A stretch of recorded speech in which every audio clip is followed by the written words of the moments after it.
Good evening, Final Fantasy Randomizer fans. I am Ale Markin, joining the booth tonight by the ever so wonderful Dangwoo. Dang, how you doing tonight, buddy? Awesome, Al. We are here. We're live. We are going to have some co-op action. Final Fantasy Randomizer. Al, who do we have tonight? Because clearly, the viewers out there can see it, but it sounds a lot better when the announcers announce them. You know what I'm saying? Oh, absolutely. So, left-hand side of your screen, we've got Spellzep and Danny, 3883. They are the Crescent Lake Party Planners. Right side of the screen, we've got the Bandit Burt Reynolds and Jack, 2980, and their team, And, I think this will be a really fun semi-finals match. This is the second best-of-4 match we've seen this week. We had another couple teams going at it last night. We've got these guys going tonight, and then I know they've got another game 2 already slated for, I believe it's on Friday. So, yeah, we're really excited for what these two teams are going to bring to the table for us tonight. Pushing the 1s and 2s in the background. We got Math Girl as our streamer, and we've got Shadow Flames as the tracker. This is, what's today's day? We got 8/11/2020, August, and round 3, game 1 action. Reigning champions, Crescent Lake Party Planners against Team And I don't know about you, but I'm about ready to let them off here. But anything special from round 2 to round 3? I mean, I know some of the big things are that our boss scaling's a smidge a little higher. We got clamped bosses at 100% up all the way up to 310%. We've also got to track down 32 shards. I believe we've also got deep towns, so you might have to start digging if you want to learn some spells and learn some magic and buy some gear, because you never know how far down these towns might be. And that's actually some of the biggest changes that, if anybody has watched these rounds, the earlier rounds, is the pure fact that the deep towns make it a little more difficult because you don't know where they're going to end up. And then on top of that, you also have 32 shards. Now, 4 shards doesn't seem like a lot, but kind of is. Yeah, especially when you start already factoring in your fiend kills, so you're back at 28. Now you still got to start hunting for 4 extra ones and any number of chests. So it looks like we got jewels tonight. So jewels, stones, orblets, bigs as wedges, all those fun things. But yeah, jewels is our magic item tonight. And so mermaids right off the start, I'm not going to lie, always happy to find that early for many reasons. Lots of money, lots of items potentially that we're going to have. Yeah, and especially helps out too, maybe magic 3% to 500% prices. So if your magic rolls really high, but it's really, really great spells, that early mermaids will let you buy everything, and then that carries over to like the armor and weapon shops as well. And then obviously the item shop is kind of like an afterthought, but camping gear is always great with an entrance floor shuffle in deep towns, because you want as much camping gear as you can find, assuming you have some in Canaria.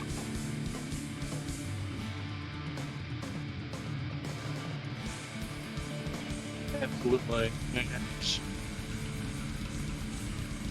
Looking through, I mean, we're beginning off with some jewels here. Spellzep's obviously doing that after checking all the chests, all the money that was in Canaria here. So now he's going to try and get all that money now. Mermaids actually takes a little bit. It's kind of funny. Huge room, lots of chests to check, and mermaids that tell you that you're legendary. Yeah, like you were saying, though, it's really nice to see early, just because here's all these chests that you get for free. It's just, routing to the left-hand side where the slab normally is can take a little bit of time. Then you got to walk all the way back to the right side, and you got to walk all the way back out, because we don't have warp or exit quite yet. So the silver +4 hammer, that's pretty nice because we're on beta, and with the blessed gear, that's going to give an extra 8 damage onto that silver hammer that a knight can use. Obviously, we can hand it off to our white mage. Spells what do we got? Ice 3, Lock, Lit 2. Always happy to find at least a clear spell and a lock spell early, at least in my opinion. Because at these the percentages, there's a high chance you're going to need a lot of those lock casts. You have to lower that evasion. Yeah, and it kind of works out. I think I saw a red mage up there on spell zap side, so white magic not really anything really to write home about here at level 1. So that means he'll at least have a second caster for lock and lit. He's not trying to dedicate spells between white and black spells to that red mage, but his white mage is not going to be getting any love quite yet. And that's kind of across the board, because it looks like our other runners are all running the same party comp. They're running that fighter white mage double black. I think that's been a pretty popular comp as well throughout the co-op tournament, at least for the matches that I've been catching on recently. So yeah, it really has. I mean, it's as long as your black mages can survive in Topher for at least 1 round or 2 rounds, generally you have all your black magic out there, quick enough. And you kind of have some meat shields because you basically put them out in front. But yeah, it's definitely interesting, and we found, looks like Provoke is on-rack, housing market's slightly more expensive, heal potions are slightly more expensive, same with cabins, actually I think are a little bit cheaper. Yeah, at least cabins are a decent amount. You can buy a good handful of them after looting the mermaids.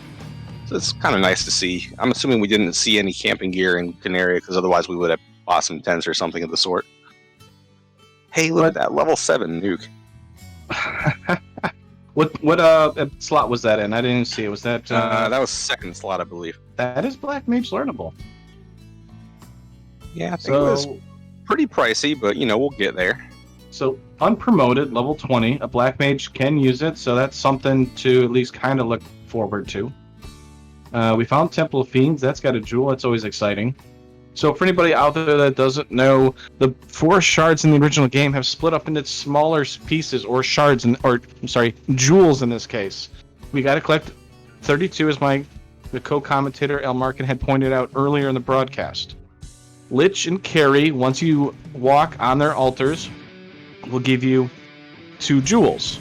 If you defeat Kraken or Tiamat, they each give you 4 shards.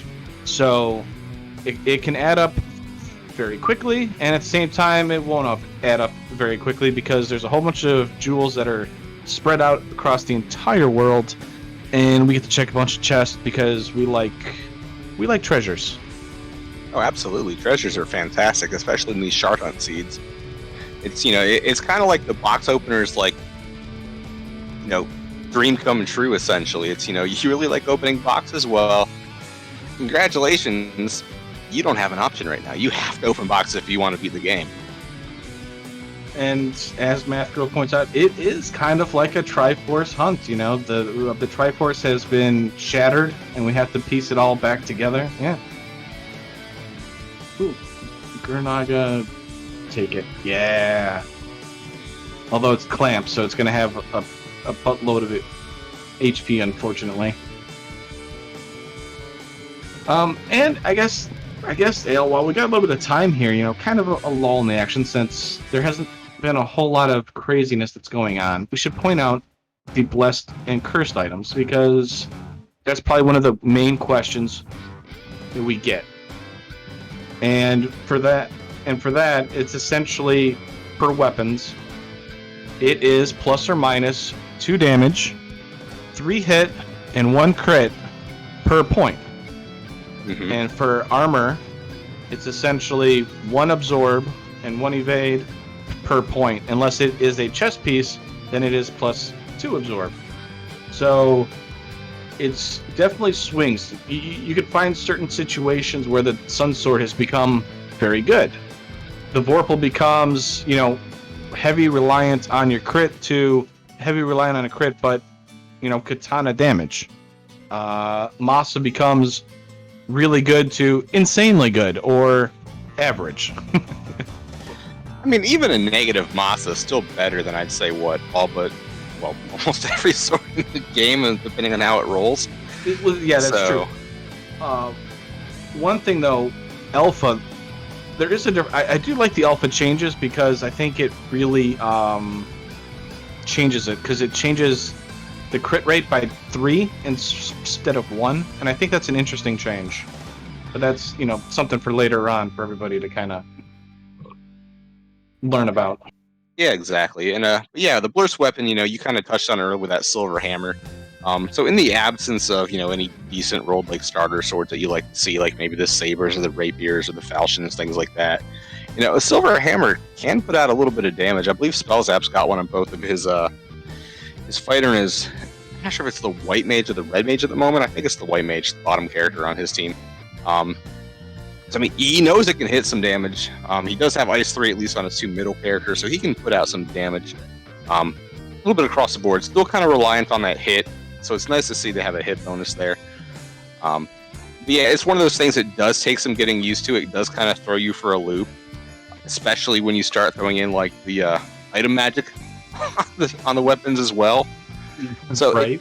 it does have a tendency to throw runners for a loop until you run a couple seeds with it and kind of see how exactly it works and rolls out. And then I think it's become second nature to a lot of people within the community. It's, I think, probably one of the most popular flags we've had, really, I think, over the past year. And it's really nice to see it being embraced in a co-op tournament of this kind of setting. Get it kind of out there for the wider world to see, kind of show how it can maybe cause a game to hinge more on like runner skill and knowledge of the game than it does just on, RNG for, what skills or spells you see within a fight. It's definitely interesting. Now, bad news is Bruise is level 8 in Gaia, so Knight is not going to be able to do a whole lot. Or, well, with Bruise. We did find a ribbon. It is in that Sky Floor 2, which is incentive. So that's been found. We also got the bottle, which we've already found Guy, which is in Matoya's. And we're about to find out what the bottle gives us. So it went from, you get to hear us talking about random things into, oh look, we're finding a lot of cool things.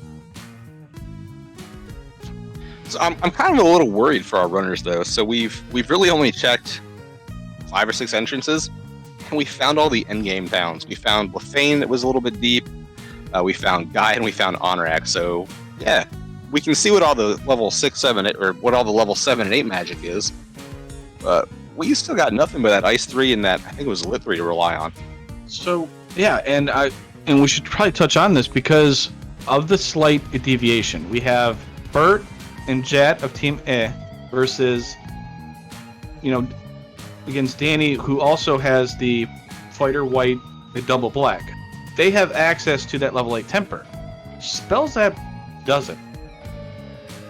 Because that red mage can't learn level 8. So now the red mage essentially becomes what at this point now? Like, it, based on where the rest of these spells land, red mage could be really, really useless. Real quick. Yeah, that's kind of what I was thinking too. Like, the white mage hasn't really had anything going for them quite yet. But on the flip side, I don't think we've really seen any great spells in 7 or 8 slots either. So that pushes their utility more towards the front. Like, hey, maybe we'll get lucky with like some early, like Invis 2 or Life 2 or Fade or something of that nature. But kind of like what you were alluding to, I think it's going to be really dependent on what spells they find in the 2, 3, 4 shops. I'd be curious to see if spells that maybe drops off his red mage, depending on where things fall. Well, or here's if he the feels perfect that. opportunity. It's got stoned. Yeah, I mean that's. No, I think he values that Ice 3 right now at this point in the game. Yeah, I think it's just one of those things where it kind of depends on how things pan out with regards to spells. I could see it going a number of different ways. At least, at the very least, he's going to have at least the one temper caster. Right. So he may not have as many as the other 3 runners, or his 2 opponents and his teammate. But I think he'll be all right. Yeah, and to kind of go along, I think the big thing is, where does Invis 2 land? Because if it's level 2 magic, okay, cool. If it's level 3 magic, we have to be careful. And if it's level 4, there's one slot where it doesn't learn. And then obviously there's some in level 5 and 6 where it kind of gets a little, tricky. So where that Invis 2 lands is kind of important, because I think that's what the red mage is going to turn into. It's going to turn into cast the fast, cast the Invis 2. essentially, and maybe a life if it has it. Yeah, and speaking of life, that'll be kind of dependent too on helping out that knight as well. Because I mean, everybody loves it when a life spell falls in one of the knight learnable slots.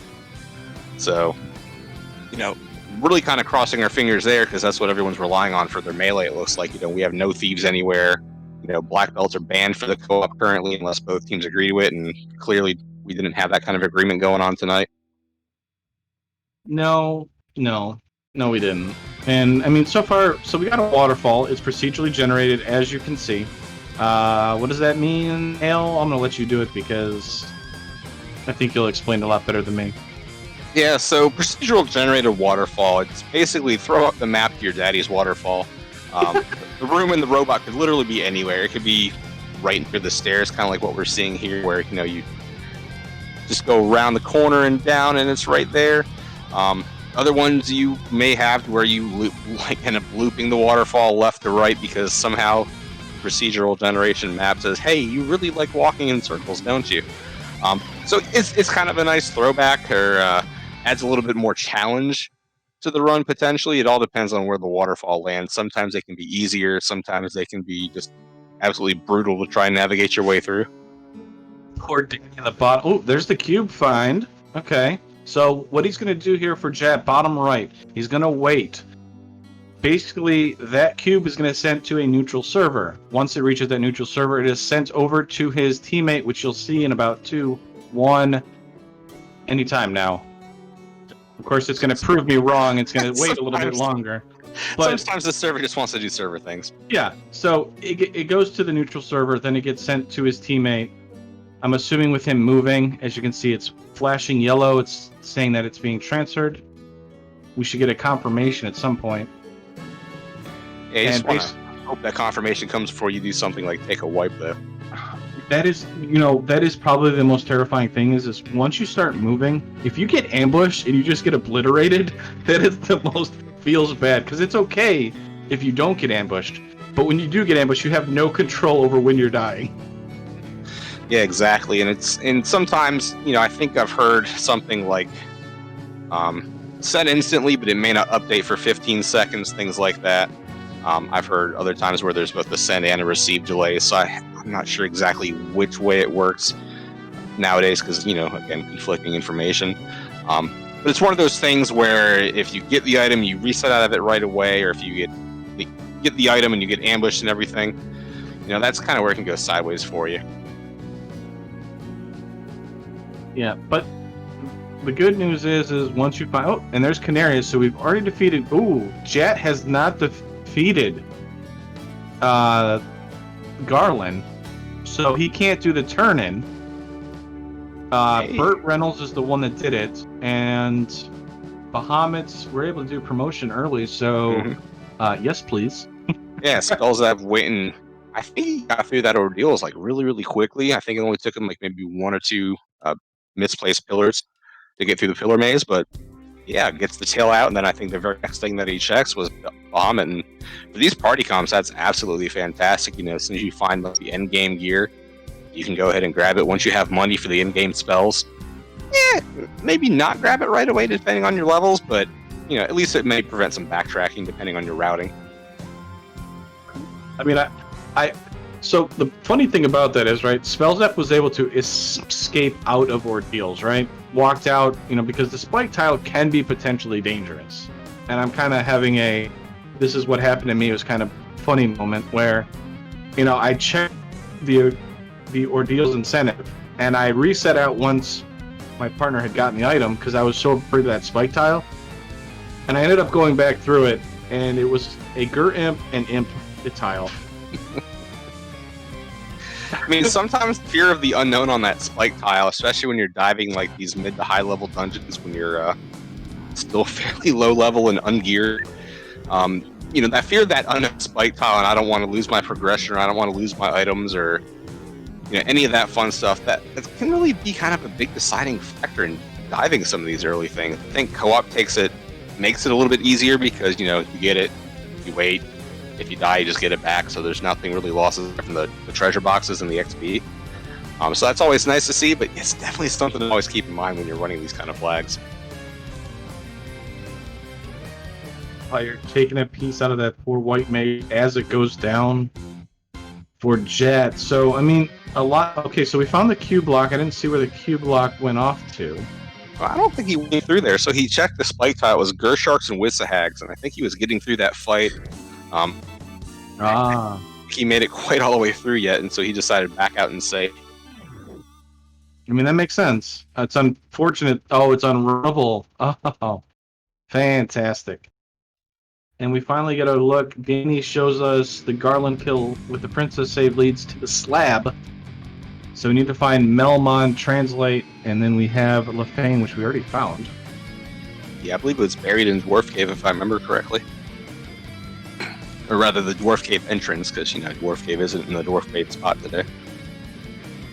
And poor Bert, I think, is lost in ordeals. Looks like he's fine. Yeah, he just proved me wrong. No, it's cool.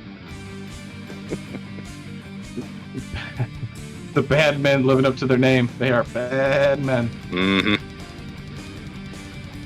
I think Danny's going to reset. Danny likes to hit the new game button.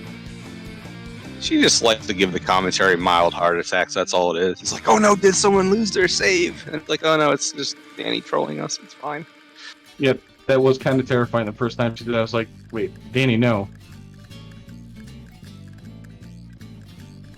So yeah, so the key items are shared. Shards are not. So our runners, or our teams in this case, are in separate the Discord the voice channels, if you want to call them. They can talk to each other. They can have like a spreadsheet, like a Google Docs or something like that. But they can't share like the pictures or their video of what's going on. All they can do is talk. So it adds an element of working with your teammate and all that stuff without just, looking at us, having a second monitor and being able to just look at it. Yeah, it definitely puts the shows an emphasis on communicating well and having good, knowing what your teammate wants or what they're looking for within a run. Like, say you might dive somewhere and you might find like, oh, it's a silver +5 armor, great, I love it. Your teammate may not care because they may not have the comp that needs it, or they might have already found it in a shop.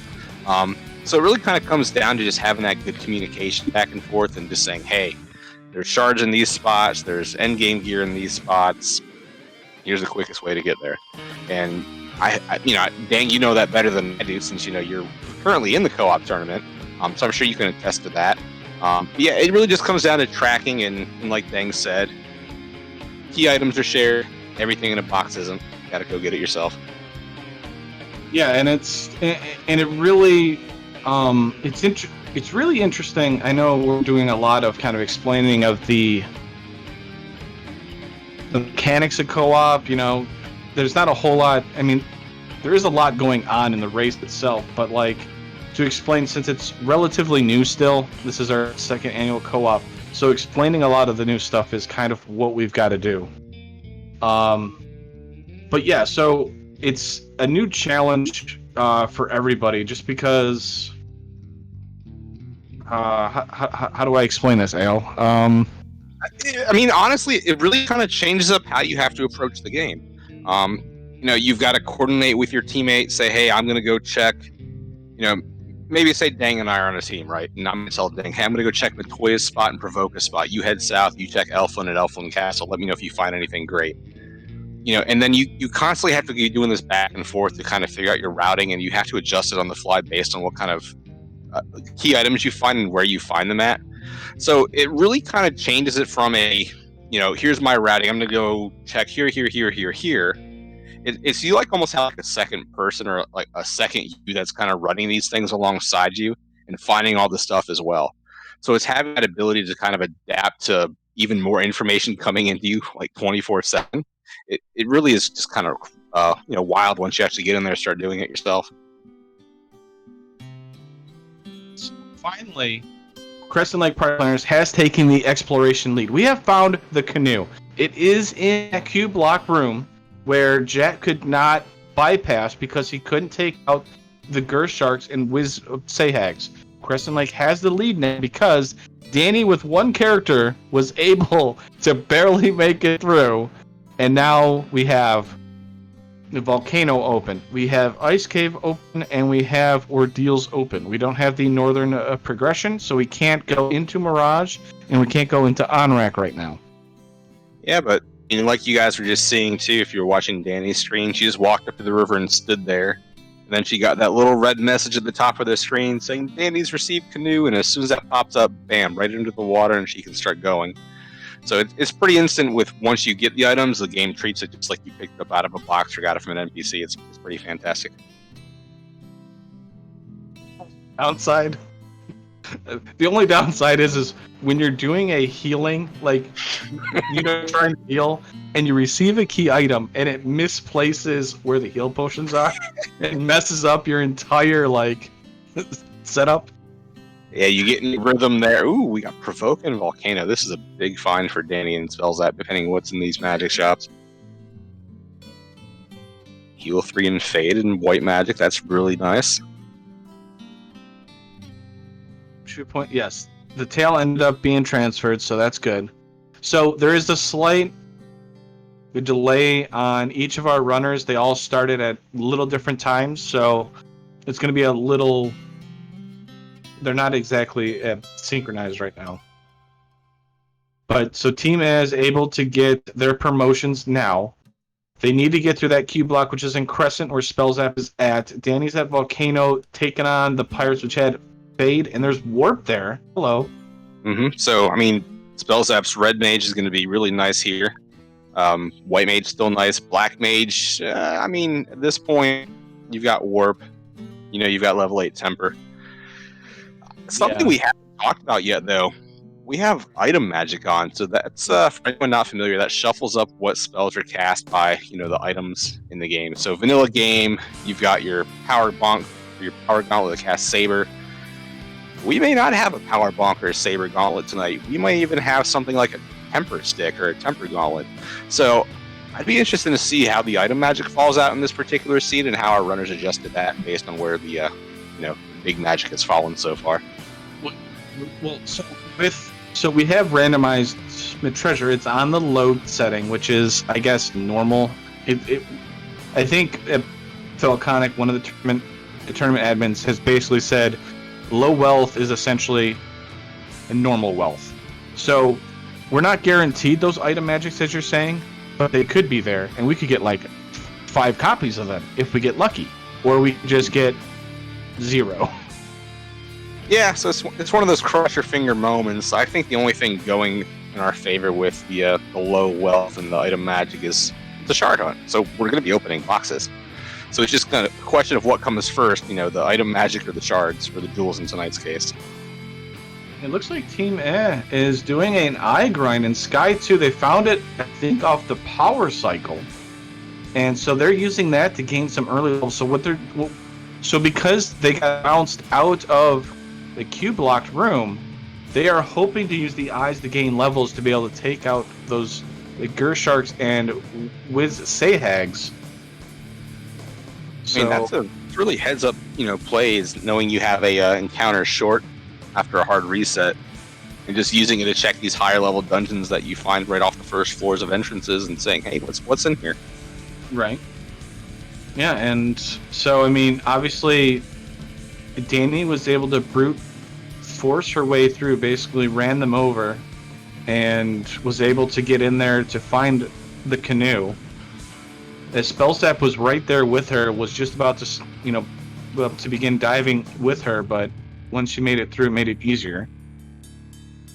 Looks like progression's going to be in Ordeals, because I think they've checked everything. Elflin is Ice Cave, looks like. Mm-hmm. Yeah, like you were saying, Ordeals is pretty much the only spot they haven't been able to get to quite yet. So, unless the floater is the shop item.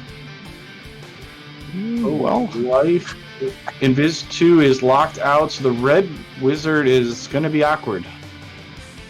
Yeah, and Ordeals is a Cardia Treasury, so this is just even more of an awkward moment here. So it's got to be a shop item. If Danny's got no money, So yeah, it's got to be a shop. So I don't know how much money was in that cardio measure, but they're gonna need it. Hopefully, it's not much. Hey, wait a Harry Curson thing. All right. So I'm gonna tell you all something here. She already has half the price of how much that is. I don't know what other weapons she has, but she's halfway away from it already. She's got 20,000 in the bank right now. I don't know what other equipment she's got, but that ribbon itself will sell for half of a key item. Yeah, something I might consider doing if I'm Danny here. Just save your game, go to the armor and weapon shop, sell everything, buy back the floater, or buy the floater, then just wait till Spell Zap gets at your teammate. Once he says, hey, I got the floater, you just reset, you get all your gear back, and you get the floater. Right. So with that, this actually slows up Crescent Lake Party. You could be having a huge, like a stranglehold on this string right now, but the floater right now is stopping them. Now, we're doing the Ruby turn-in. This is good. There's money and there's chest here, and we haven't seen where that east leads. Potentially, maybe it leads to on-rack, which leads to water. Whoop, well, hey, second ribbon and a lot of money, so much for money problems. Yeah, now Spell Zap's just got to get over to the ice cave and get that floater, and he'll be fine.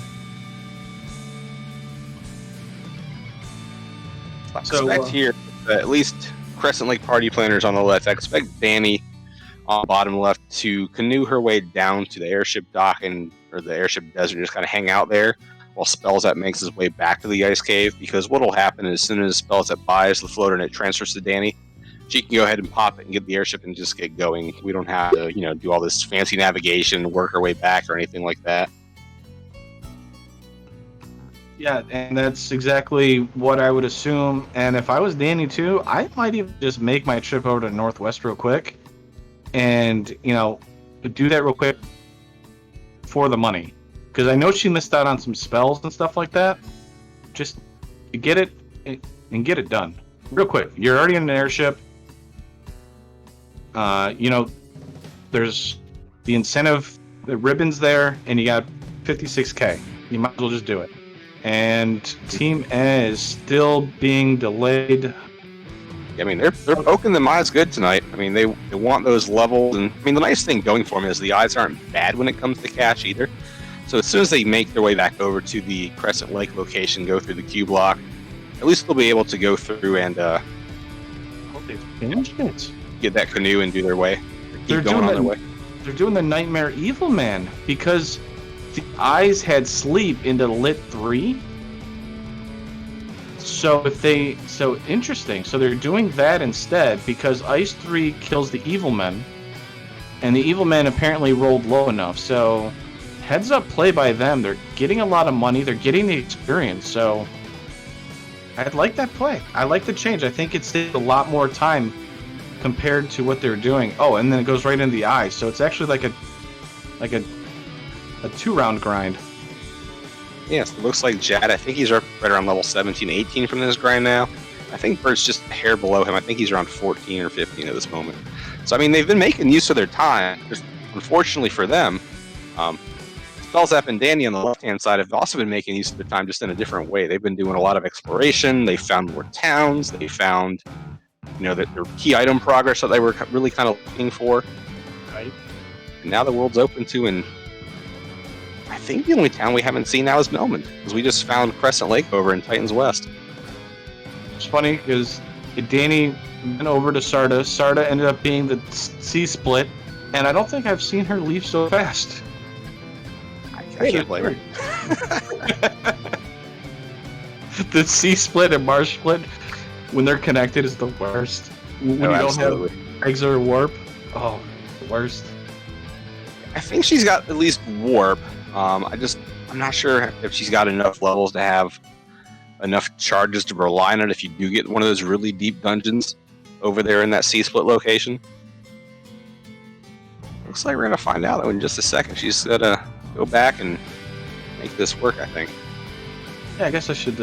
So, Luffy was making comments about the music. This is actually two of our our community members, LTB and McGregly Puff, along with our dev, the Meridian, they work together to cover a bunch of FF1 songs, and this is what you're listening to. I mean, and they're all fantastic covers. I don't think I've heard a bad song come out of them quite yet, and I don't expect them to either.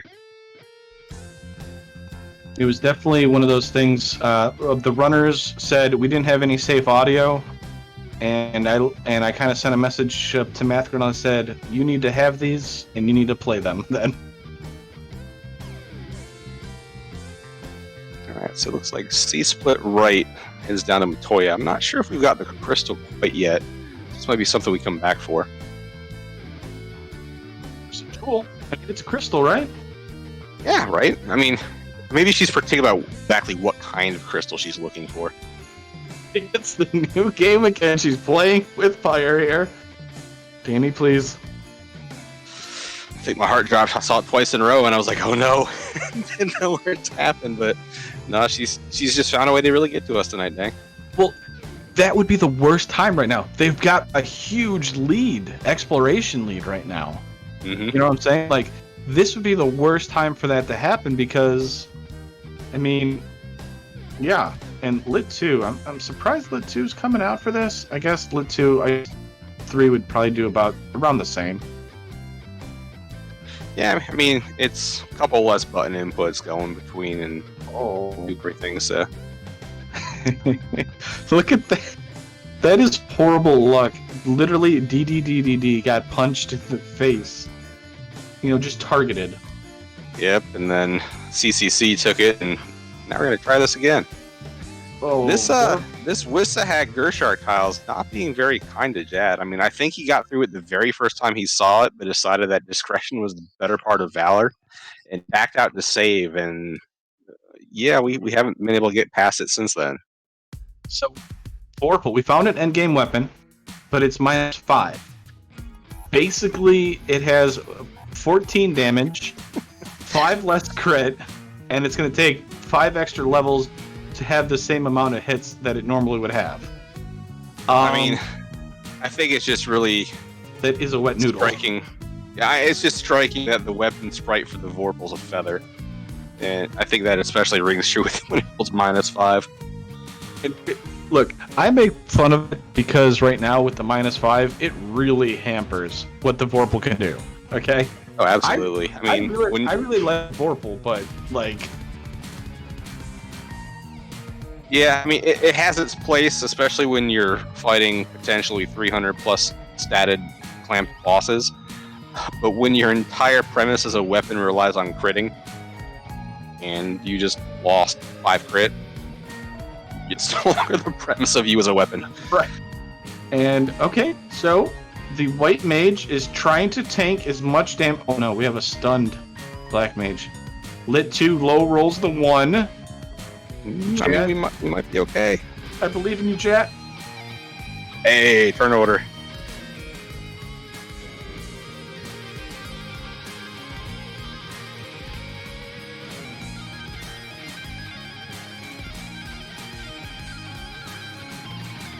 Oh, Kraken. That's always exciting. And grassy.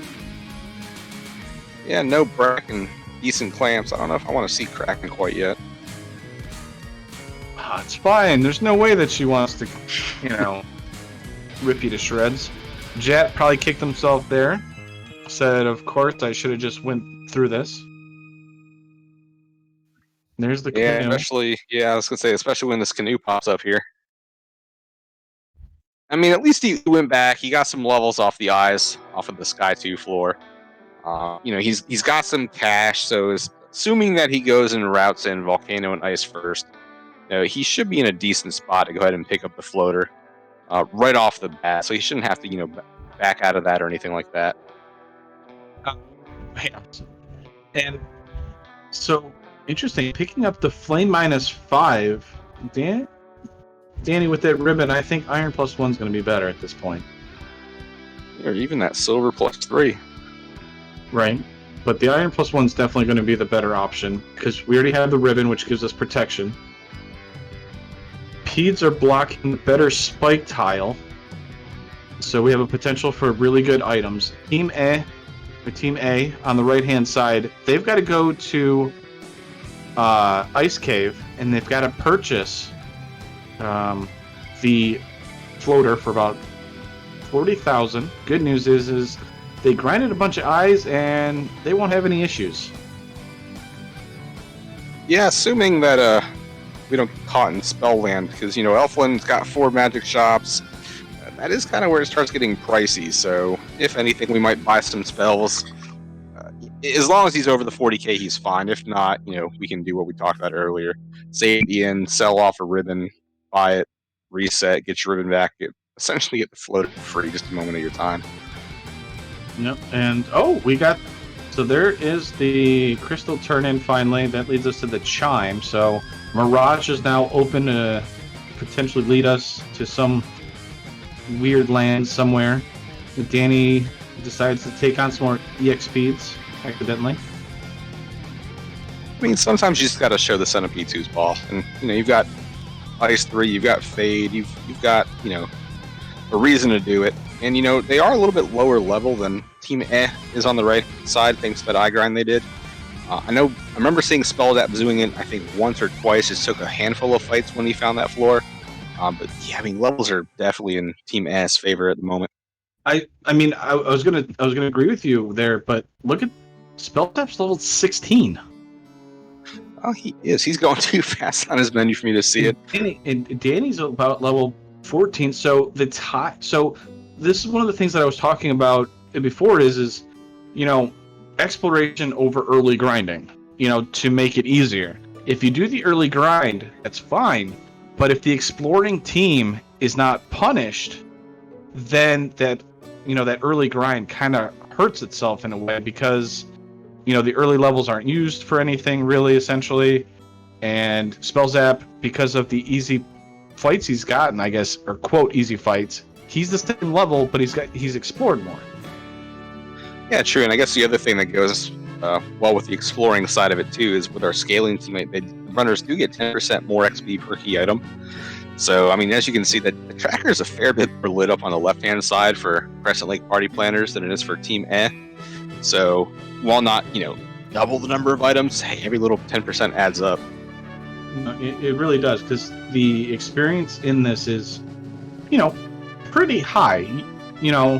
As long as you're not running from a lot of fights, you can gain a lot of levels, as you're seeing by Spellzap, and, especially by Spellzap. Danny's almost there, but I think she's been running a lot, which is understandable, because I think she's actually been diving a little deeper dungeons. And there's our Opal that rolled +2, so our mages are getting pretty decent armor. I mean, it's not terrible.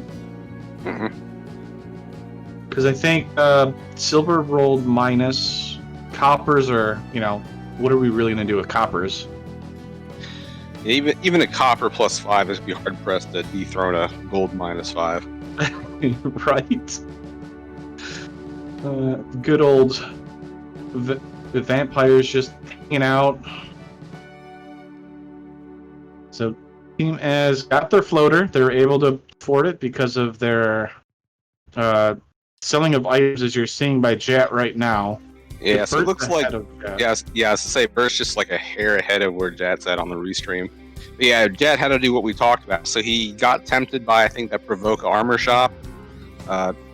Did the sell, or did the save rather, went back, sold, I believe it was like the ribbon and the gold bracelet, had enough cash. And then we're doing a reset, so he gets his armor back, and then he gets the floater as soon as the server sends it to him.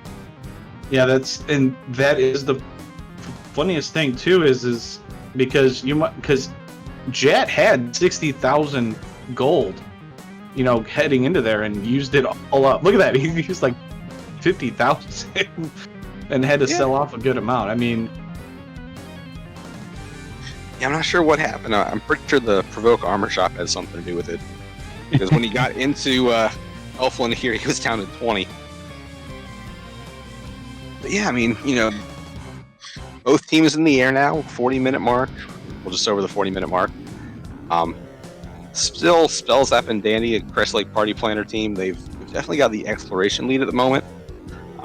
Depending on routing, I expect Team Ed to make a still show of it, though. Like, it's still fairly early. We still don't have, massive number of jewels, in really either team's favor. Still a lot of dungeons to be checked and boxes to be opened. Still a lot of game ahead of us. Oh, for sure. And for anybody out there, both teammates have to defeat Chaos before they officially are done. So that's one of the changes we made from last year to this year. We wanted to make sure that, we really pushed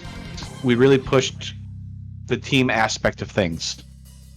And ironically, that Titan's tunnel actually led to Onrac, so that is kind of interesting.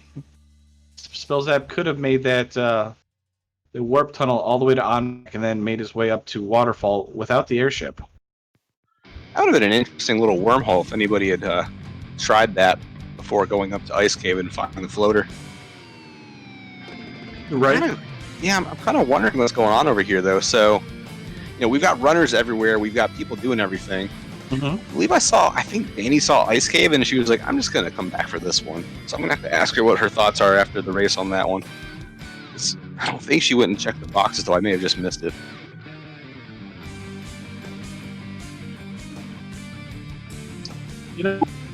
Maybe it's one of those things where she's just like, Spellzap, you handle that one. I mean, and something too, and I think that's an aspect of the co-op that we haven't really talked about is, at least on the left-hand side with Crescent Lake Party Planners, there's a stop gauntlet. That's not quite the item magic we were hoping for. Ooh, and a Masa +5. Okay, well, at least that pays off huge. There's our endgame weapon. Okay. So Masa just became ridiculous. Spellzap's going to... So that's Waterfall. Waterfall is a tricky place to kind of go. I think that's going to be one of the last checks Team N does. So, kind of like how, the Crescent Lake Party Planners just did it after they did a bunch of other stuff. So it's going to be interesting. Can Spellzap and Danny use that information and push ahead substantially to, put a grip on this match here because, they have the lead. Both of them have a shard lead also. And we found another Vorpal -5. Game changers look away. Is Danny doing the honorable thing and equipping it for just a minute? I was going to say for like a minute.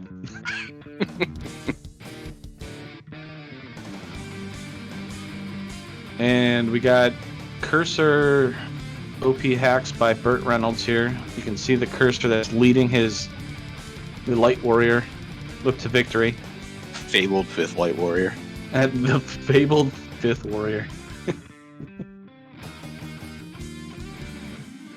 But yeah, the Masa +5, that's huge. That's 5 extra crit on the Masa, including on top of the 10 extra damage. But the real huge thing I think is that advances the levels required to hit thresholds. So technically the Masa at level 19 gets its 5th hit. I mean, I know that's advanced math on Twitch kind of a thing, but advancing your hit thresholds kind of important. Yeah, I think it comes out to just shy of a 4-level difference. So yeah, it's somewhere right around level 19 or 20. Again, Twitch math, we don't do that here. But it's definitely huge, and especially for this kind of scaling. I think we've seen a couple races already, even in the previous weeks, where we have runners high 20s, mid 30s going into Topher, and you roll a +5 Masa, that can really get you that 6th or 7th hit going in, and that can be absolutely crucial for these bosses, and especially for Spellzap only having that one temper caster. Yeah, we found a 3-eye tile now. This is kind of dangerous because they have sleep to go into lit 3. Although, the people that need it on Danny's side are kind of getting it. Although that white mage is kind of important also. But Earth 1 in the Hall of Giants. Interesting. In the forest. So it's kind of deep, but not really. And we have exit on our knight if we need it. So not bad at all. Yeah, and especially with the ribbon, that'll kind of ease up a lot of the concern for the sleep in the lit. And I'd be surprised if Danny doesn't go in here and just rush right towards that Masa 5. Because if you're just trying to get like maybe your melee character really beefy, there's a tile to do it. They're on the moss, they're on the ribbon, and you're set. Right. And here's the marsh incentive. So where the crown is in the original game is incentivized. We get the Oxale. So now on-rack dungeon is open. That leads us somewhere. The locked chest that is the bottom right where Spellzap is heading. I don't think we've got the key. Yeah, we don't have the key. Yeah, no key quite yet. He's messing with me. I mean, they know we're doing commentary. We know they're going to mess with us just as much as we're going to talk commentary on both sides of the fence here for these two teams. So, I think Jack found a fiend that we haven't seen yet on Crescent Lake Party Planner side. He found the carry floor. So that's incentivized, and it's got up 2 jewels. Now, so one thing here for everybody that needs... So we need the 32 shards. That opens up Temple of Fiends Revisited. We need the loot because we got to get through the loot lock. And we need the key. Why do we need the key? Well, in the original game, the key gave us access, to, what was it, the TNT and stuff like that. Well, in the randomizer, after you play the loot and you get through that loot lock, or loot rock, whatever you want to call it, there's a door that's actually locked by the Mystic Key. So in the randomizer, the key is very important. That's why loot and key on top of 32 shards is the most important. So once we get that key, we're just looking for shards and fiends at this point and levels. Yeah, exactly. And then our fabulous tracker tonight, Shadow Flames, letting me know, Crescent Lake Party Planners did see that. That's where the crystal came from.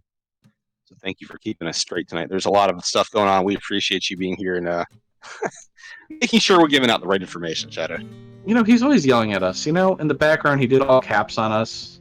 I mean, so bossy. I'm pretty sure Danny trains Shadow, and that's how Danny tracks. So I'm pretty sure that's just kind of like a staple of our tracking community at the moment for all our trackers. They all kind of approach it the same exact way, and it's fantastic. We appreciate it so much. Wait. Do we really, though? I'm tired of getting yelled at. So Danny's going to get their Masamune +5. Burt Reynolds just picked it up, so he's going to... Yeah, look, everybody's going... Oh, yeah. It's a convergence on that Masa. Everybody's going to Waterfall. So that's how important a Masa +5 is. Every single runner has made their way over to the...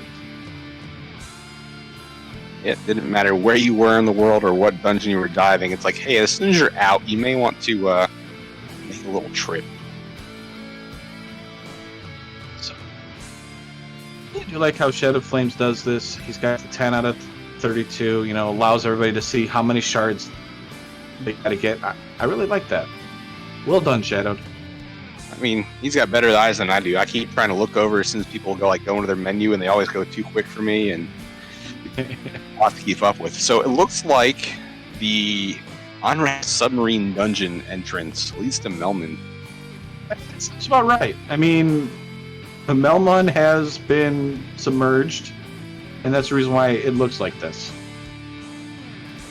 I can see it. They got their little flood barriers up around the perimeter of the town. So we got our translation of the slab finally. Spellzap's going to go talk to the Lupa Lupa people in Lefane, which is right here, which he's just got to get through this. Spellzap's got some good levels too. He's I guess decided to drop down to 2-man strats, get his Knight and Red Wizard, kind of focus the EXP on them, get them buffed up level wise, and then we've got I'm sure he'll bring the others up as needed. Yeah, exactly. And it's interesting that the red... Oh, okay, no, he's got all 4. You had me worried there. I was like, wait, what? Tempered level 8, like we pointed out. So we need to get the Black Wizard up. We got the key from the Lefanish people. So Crescent Lake Party Planners are in shard mode. I kind of call it that, because that's essentially all they're doing at this point. That's all they need. We found Temple of Fiends. They just need shards. Yep, so it looks like Spellzap's going to circle back, and he's going to go hit up that ice cave loop that Danny noped out of a little bit ago. Yeah, so one thing for anybody out there, what we technically need is 20 free shards and 4 fiends. If you have access to all 4 fiends, you only need 20 shards. You kill all 4 fiends. If they're easy enough to get to, you have all your shards.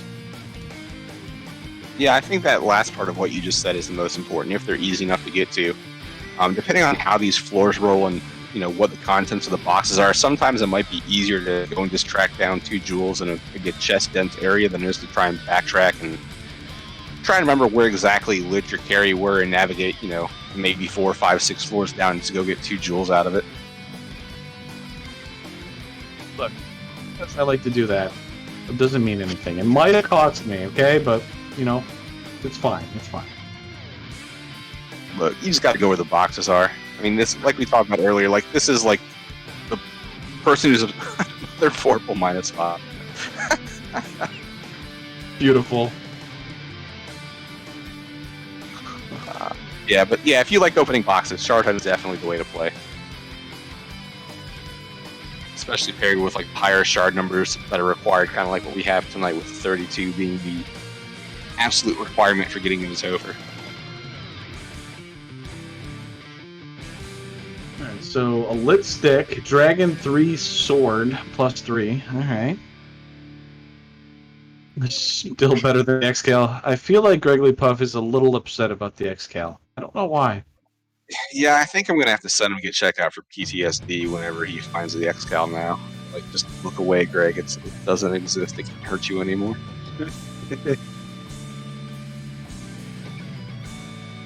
Yeah, so, I mean, we've explored a lot of places, and yet our runners are barely in the double digits. This is kind of creepy, actually. Yeah, I mean, I'm kind of wondering where everything's going to end up at. It's almost kind of like it's lending itself to like all the jewels being in like the same room at this point. Because I mean, all the inner sea locations have been checked. We found a ton of towns early and not a lot of boxes. I believe everything near Earth Cave has been checked, and kind of the same thing. I think we saw 1 or 2 fiends between those 2 parts of the continent, and still not a lot of boxes, so not a lot of shards. So everything's got to be in this top half, and I think Danny herself has like gone through most of Cardia Isles as well. So it's looking like Gaia location, Lefane location.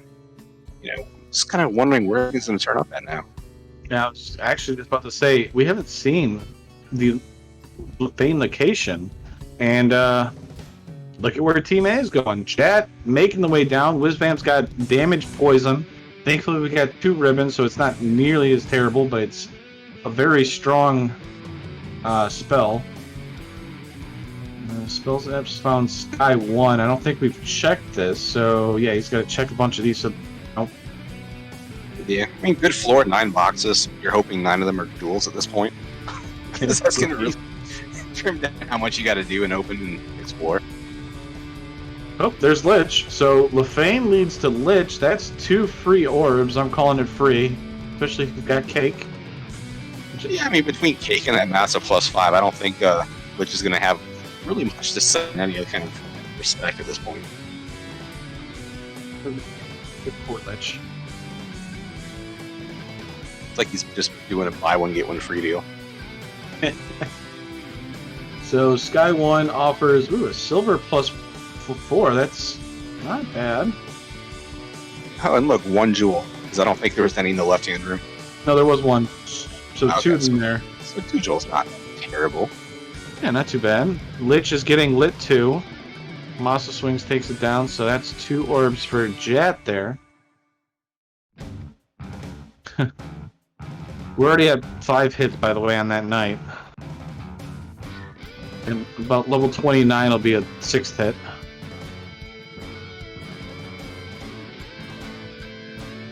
So that's the one beautiful thing about that +5. Here's Sky 3. Now, this is a very high, dense location of chests. It'll be interesting how many jewels we get here. 1, 2 already, okay. All right, that's a good start. Got 10 more boxes to go.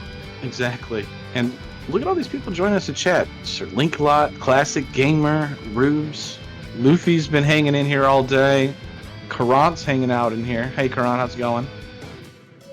Yeah, it's like everyone's coming out to support these runners, watch the co-op action, kind of live vicariously through them since, again, semifinals. This has been going on for a couple of weeks now. We're down to the final 4 sets of teams. So the action's kind of intense. It's kind of going everywhere, and these are kind of our top co-op runners at the moment. So it's really nice to see them kind of put on a show for us and let us see, kind of get to witness what some quality co-op action looks like.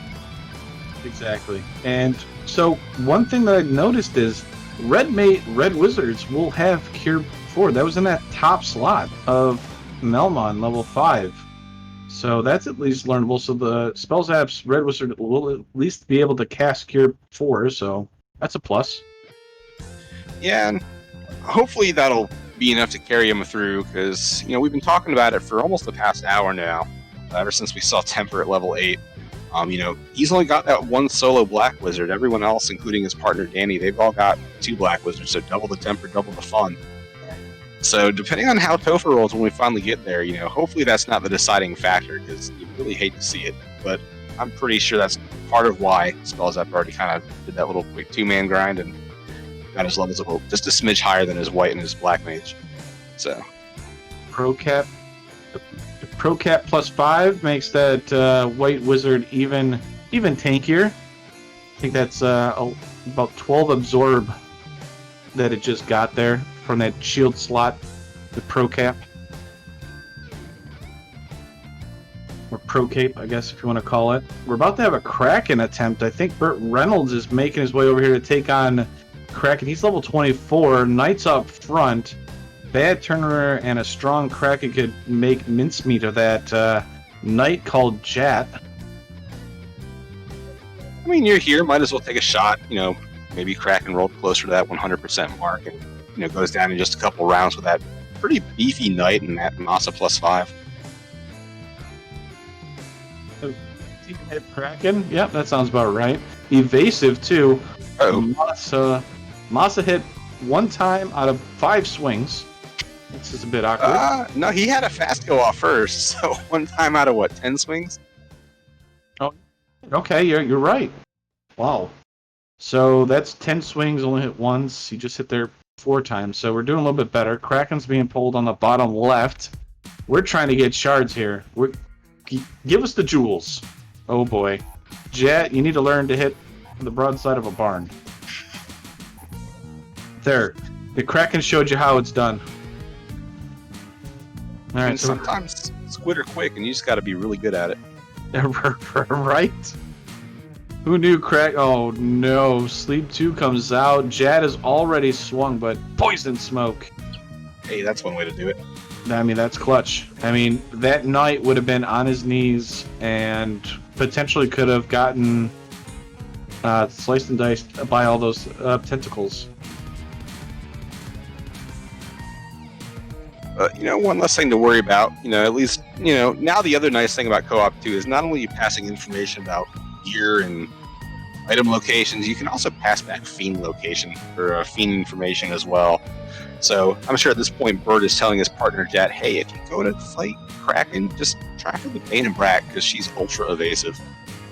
And Carrie was giving some trouble to Danny, but Danny was able to manage through, though Danny's just about level 20-ish, so level 20 Knight there. A little under-leveled compared to most of our runners here, so... But spells that very quickly, gaining a lot. Oh, there's another Pro K up 5, so...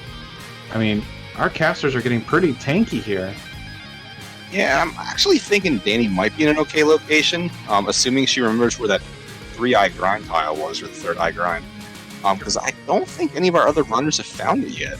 I'm sure Spells Up knows about it, because, right, teammates with Danny, but, Bert was taking that the Whizvamp Zombie Dragon grind, and I'm thinking if I knew the eye grind was there, I'd probably take the eye grind over that one. So, I believe Spells App's at 20. And we've seen all the fiends, and they're not that deep as much as I remember. I don't remember anybody going that deep. So, I mean, technically, he could just hit the gas here because he hasn't defeated any of the fiends yet.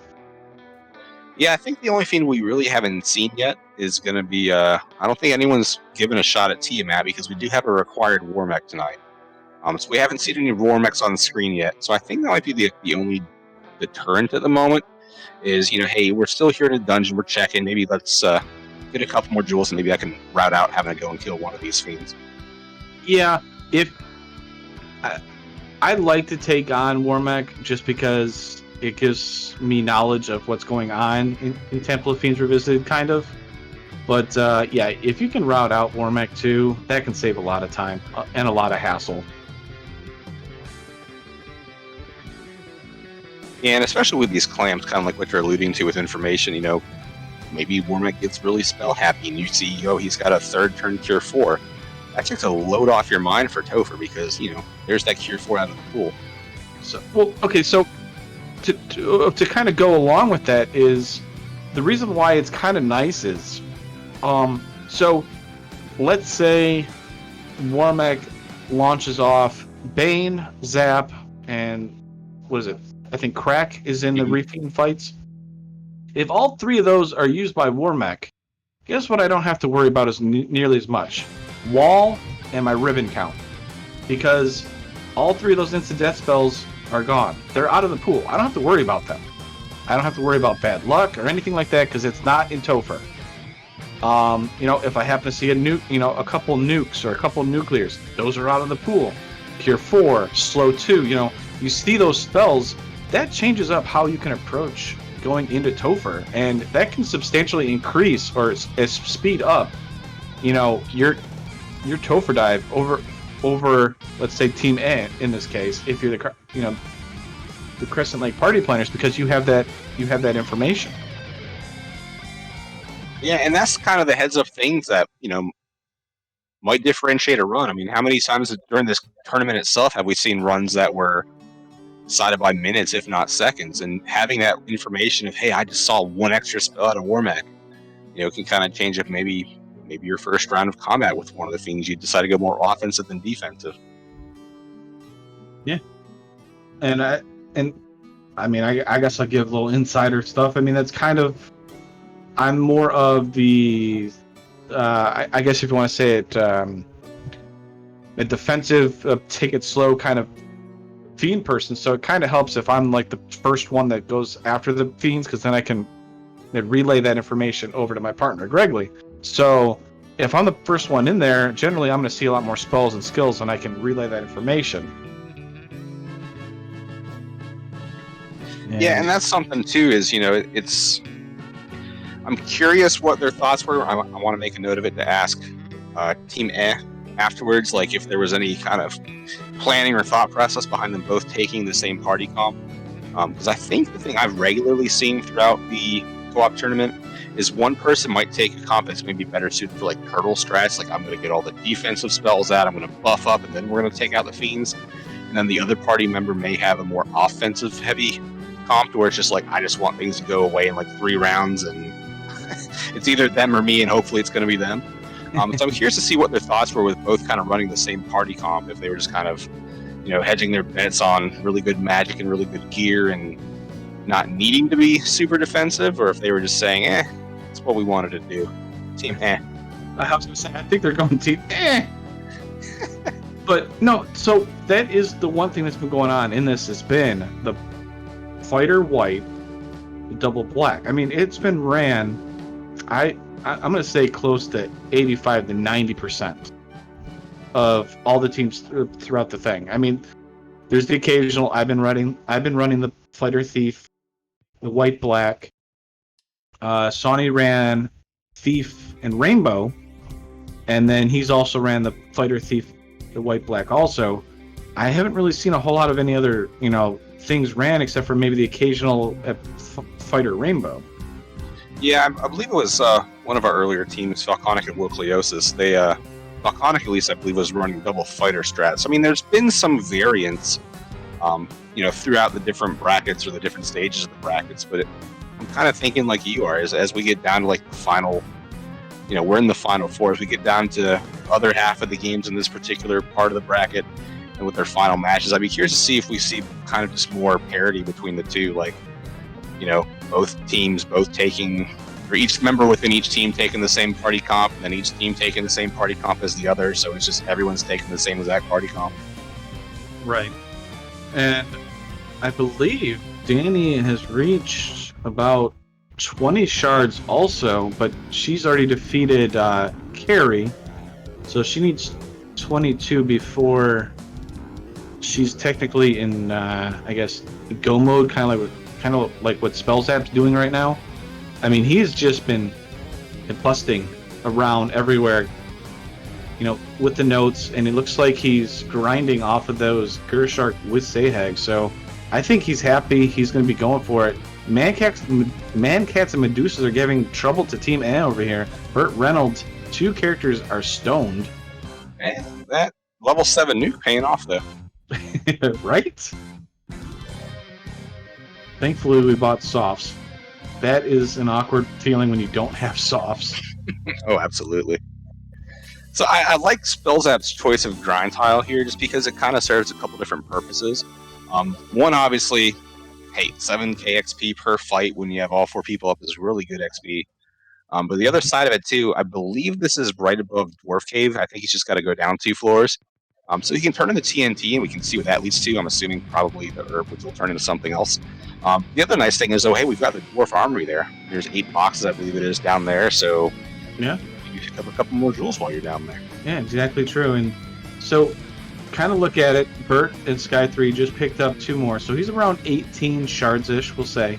Jet, at least as right now, is around 12. So he's a little farther behind. Now, depending on how well Burt is keeping an index of where those shards are,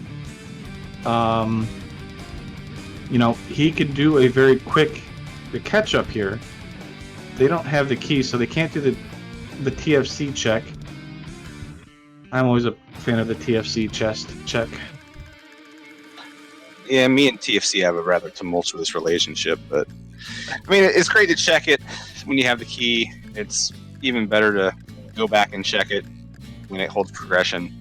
I think best case scenario tonight is it might hold a jewel, but I'm not sure we're ever going to know unless we absolutely have no other boxes to open. We're still short a jewel on one of our sides, and they narrowed down that TFC box as the one to be. Right. Oh, Burt has hit 20 shards, it looks like, from what I was able to quickly witness there. So getting very close. Yeah, Danny's making her way down to Lefane, which is, we know Lich is down there, so she'll be up to 25 here in just a second or two. Yeah. And with that, wait. Yeah, because that means she has the Tiamat and Kraken to give her to what? Yeah. Yeah, that'll put her over by 1, so that would do it. We're just going to have to open bank that, either with her level she can get through, or I expect her to, after she kills Lich, to maybe either double back to that same pack that Spellzap is grinding on now, or maybe she'll recall where the 3-eye grind is, and that the Hall of Giants, wherever Earth 1 was at, and maybe we'll just go visit the eyeballs. I think the Gershark with Sahag's a better bet, because the eyes had sleep and some other things, and unless you're going to put the ribbons on your casters, the eye grind's not, I don't think, going to be nearly as efficient. Yeah, I can agree with that, and especially with the fact I believe the eye grind was buried a couple floors down, like 3 or so, whereas the Gershark with Sahag pack is right there on the overworld.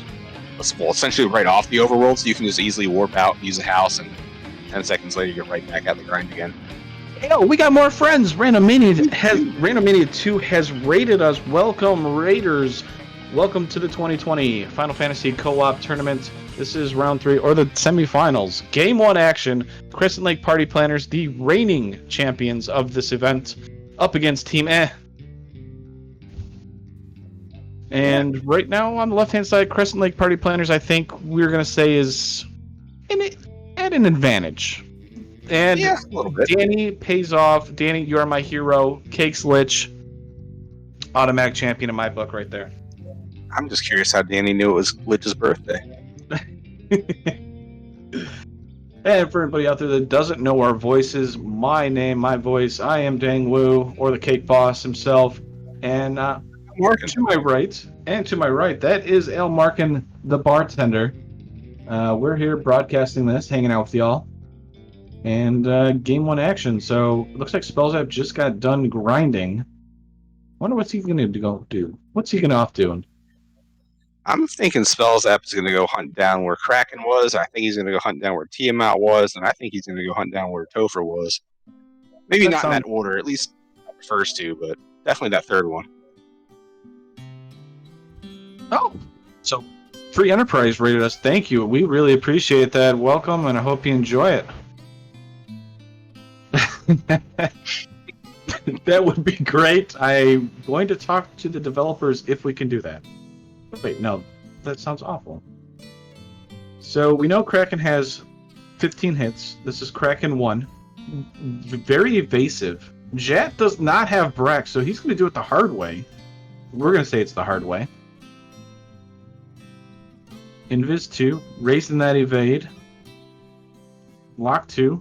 Obviously, we know highly evasive. Hopefully, it's enough to lower the evasion of Kraken here.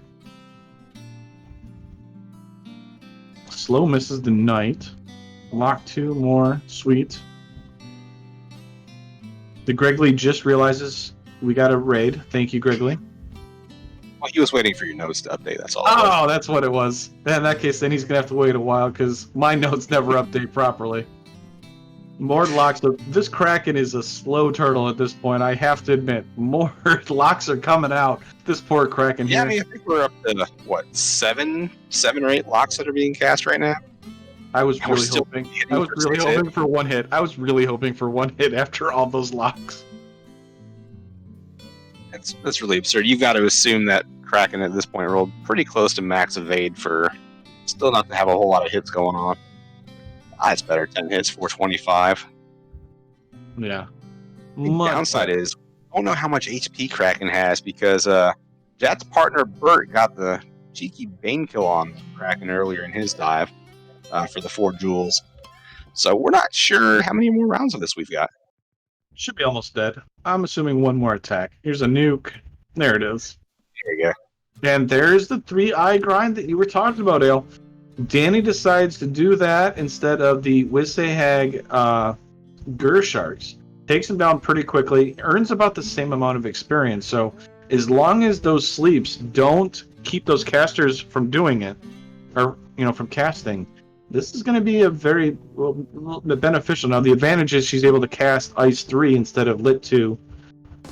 And rub out of Warmech, top left, the robotic emu itself, Warmech, has made an appearance.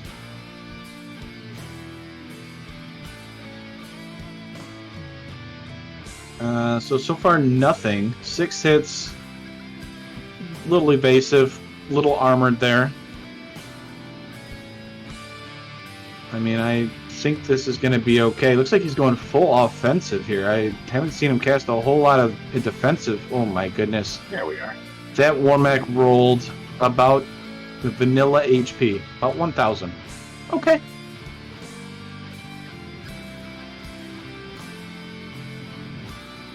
Right? See, I will never forgive that chaos for what it did to me in my practice run earlier.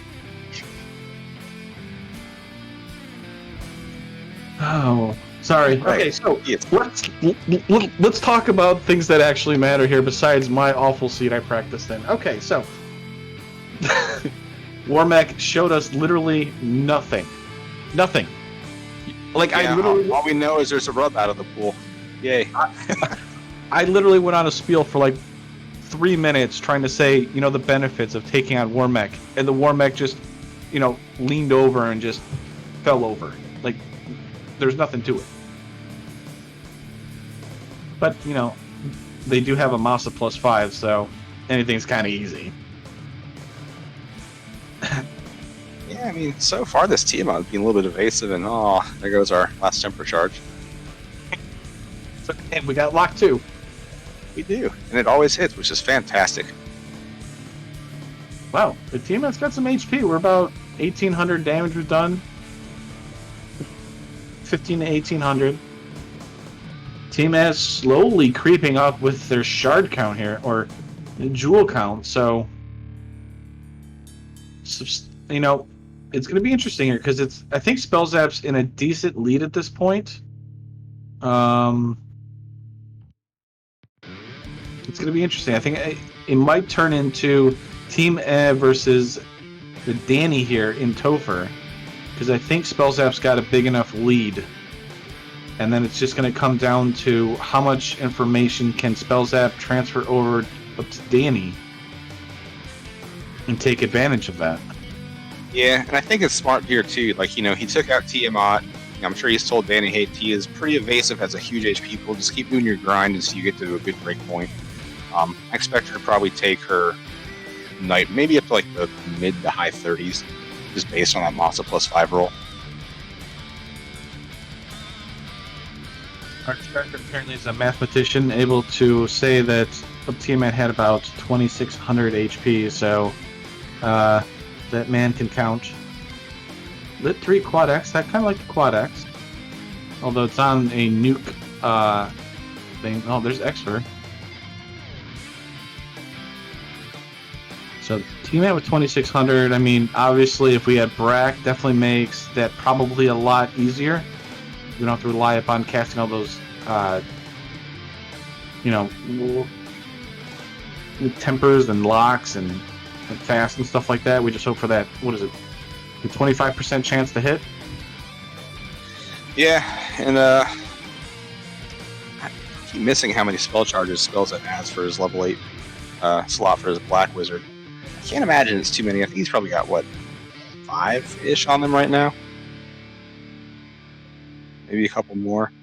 But, when you only have the one temper caster and you're working through Topher with decently high claims, that can get a little scary, depending on how things roll and how evasive things are and how much absorb they have specifically.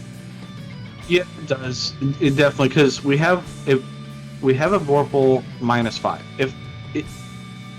If the Vorpal had rolled at least neutral, we're not looking nearly as bad, because we cast a bunch of locks, we rely upon the crit chance, and we could probably get by off of that. With the low temper casts. Obviously, we're going to take a long time killing the fiends, potentially, but, we're going to get a lot of crits, and we could probably make it work. Right. The Masa +5 has about half the crit chance of the Vorpal, a lot higher damage, but, a lot less chance of it critting multiple times, but when it does crit, it's going to do a lot of damage. I don't know, I guess it's one of those weird things because of the way they rolled, but I think the Masa 5 is way better anyways in this situation. Yeah, I find it hard to argue that point in any capacity. I mean, you've got essentially, basically a 10-point difference, where each weapon ended up on, or one weapon ended up on each end of the scale. So that's just a huge damage bonus or difference between the two weapons. Not to mention the crit, the crit minuses, and, well, specifically the crit minuses, but, also the hit minuses on the Vorpal. And we haven't seen the Xcal. We don't even know where or if there is an Xcal in the seed somewhere. So it's just kind of one of those things where, you got to make do with what the seed gives you. The seed gives you the Vorpal -5 and the Masa +5, and it's like, all right, we're going to go with this one. Hey, did you see it cracking? Because I swear Team A had a hard time with it, but Danny just one-shot it with the Brack. I mean, that was easy. See it. And so Spellzap's about to find out that Kraken hits hard and is evasive, so it'll be interesting. 9 hits for 127. I mean, that's the typical, the Knight has really good armor. We kind of expect it, plus with all those evasion stacks that he just put out there. And Team A is grinding here. They're pretty good. Look at Burt Reynolds. 30 of 32 jewels. Yeah, he's right there. I think he's only got to do, I don't even think he's made his way down to Lich quite yet. Or even carry. So, I mean, he's got the 2 jewels right there on the table available for him. It's just, his question's going to be, when do I have enough levels to feel comfy? Yep, and Spellzap is, I believe, in go mode now. He has just defeated or no, wait, he's got to defeat one more, I think, right?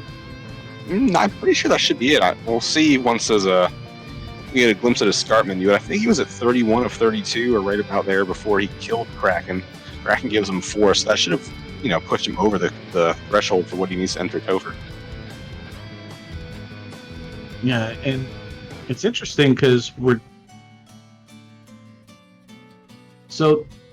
the Whiz Vamps and Zombie D's, you know, a decent amount of experience here.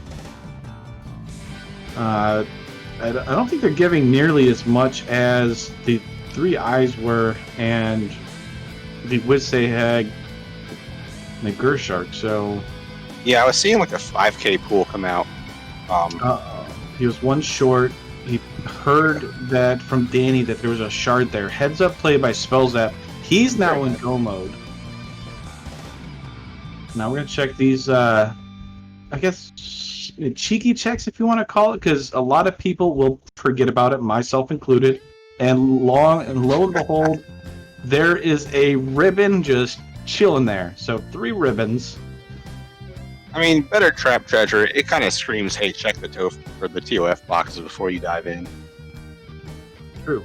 And a lot of people will not check them still. I'm raising my hand right now. I have done it, and I've regretted it. He's not checking the top right, though. I mean, what are you going to hope for? A 4th ribbon? A 2nd Masa? Yeah. Maybe a saber gauntlet or a saber sword or something. I mean, we haven't found any item magic except for a lit stick.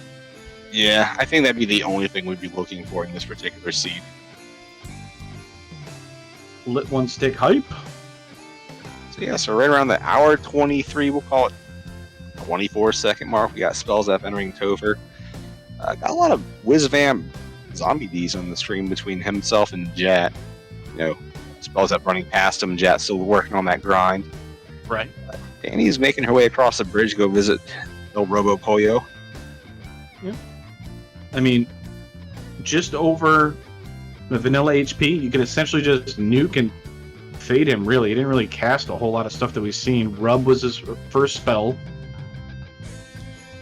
The Masa +5, basically, what? I think Wormack went down in 3 turns on Spellzap side. Yeah, that sounds right, and I think 2 of those turns were spent doing defensive buffs too, so... Ooh, Team N not quite getting the Mystic Key yet. Just realized that they've got to do the Rod Lock, which leads into... I'm sorry, not Rod Lock. They got to go to Onrak. So the quicker they remember that they got to go to Onrak, the better, because that is where Melon is. Now they've been there because they got the spell charger, so they must have done the spell or the translate. I'm not sure if they've even done the translation. I don't think they picked up the slab from the princess. Uh-oh. Oh, that's right, because I can't remember who it was. They defeated Garland, so this is the awkward part here. They have to defeat Garland. One of them's done it, the other one hasn't. The one that hadn't killed Garland and saved the princess is the one that talked to the king. So now they gotta remember that they have to talk to the princess. And we've seen this earlier in earlier rounds. This costed a team a race because of that. And the fast comes out, so Warmack Chicken already half HP just dropped by Danny's Knight. One more swing with that, that's going to be game over here. We're casting Saber Black Mages. No, I'm just kidding. It's locked too, so Warmack should be... Ooh, low rolled. That's unfortunate. Hey, so fire 3. Lich has Quad X. Zap comes out by Spell Zap. Ineffective. It's because you didn't cast Cake. I'm just saying. That should be the end of it. Warmack's down. Ooh. Lich has over 1,000 HP. Hooray! Ooh. He took that cake from the first version of himself that they killed 2,000 years ago in the future. Took it to the past with him, bulked up a little bit, and here we are. It's gonna hold hands and take on Carrie. Brat comes out, ineffective for Danny. So once she defeats Tiamat, she will be in go mode, be able to go 2,000 years in the past and hang out with Spellzap trying to end the time loop. That's right. Spellzap is using the spell Zap. I know, it's crazy. I've never seen anything like it. Finally broken into pieces. Tiamat with that large HP pool falls to the Masa +5 level 35 knight. Actually, it's broken into pieces, whatever you want to call it.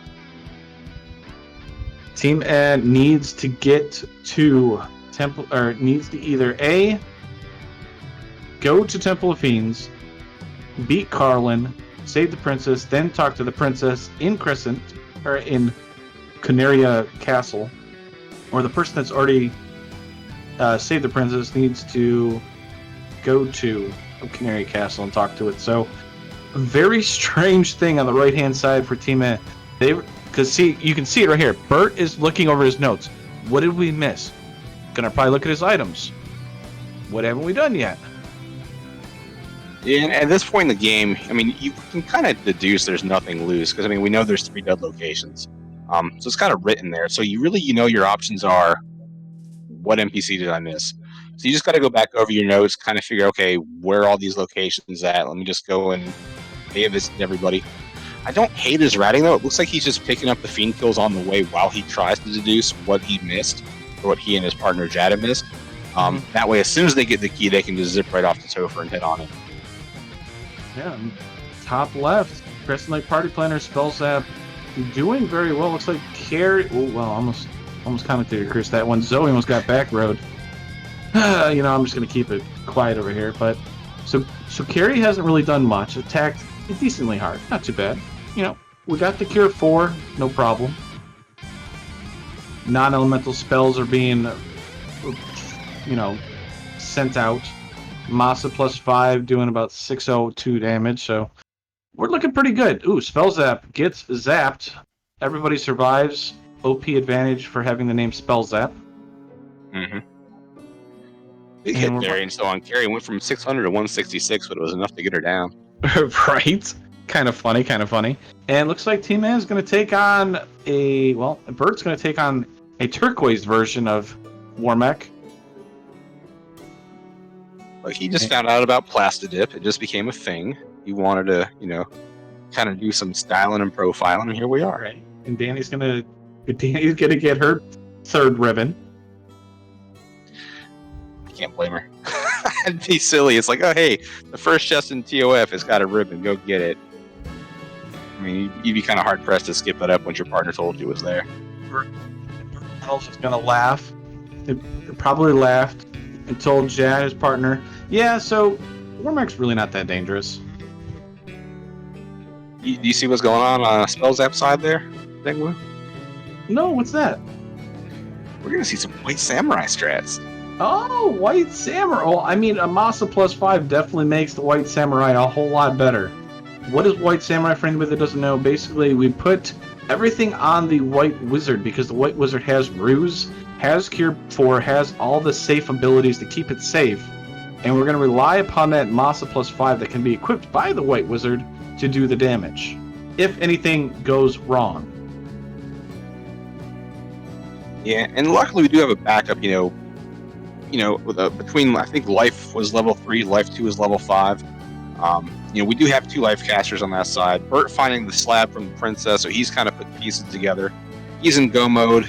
Shard-wise, he just has to go and do this little fetch quest chain here to get his key, and he and his teammate Jet will be set as well. So we'll have Team E entering the Temple of Fiends Revisited in just a moment or two. Yeah, looks like, so Nuclear is on crack, and that's kind of dangerous. The noodle that is the Vorpal -5, that's a Death Touch. No. Death Touch Kraken. I have never seen Spell Zap go to his Invis. Oh, no, he didn't.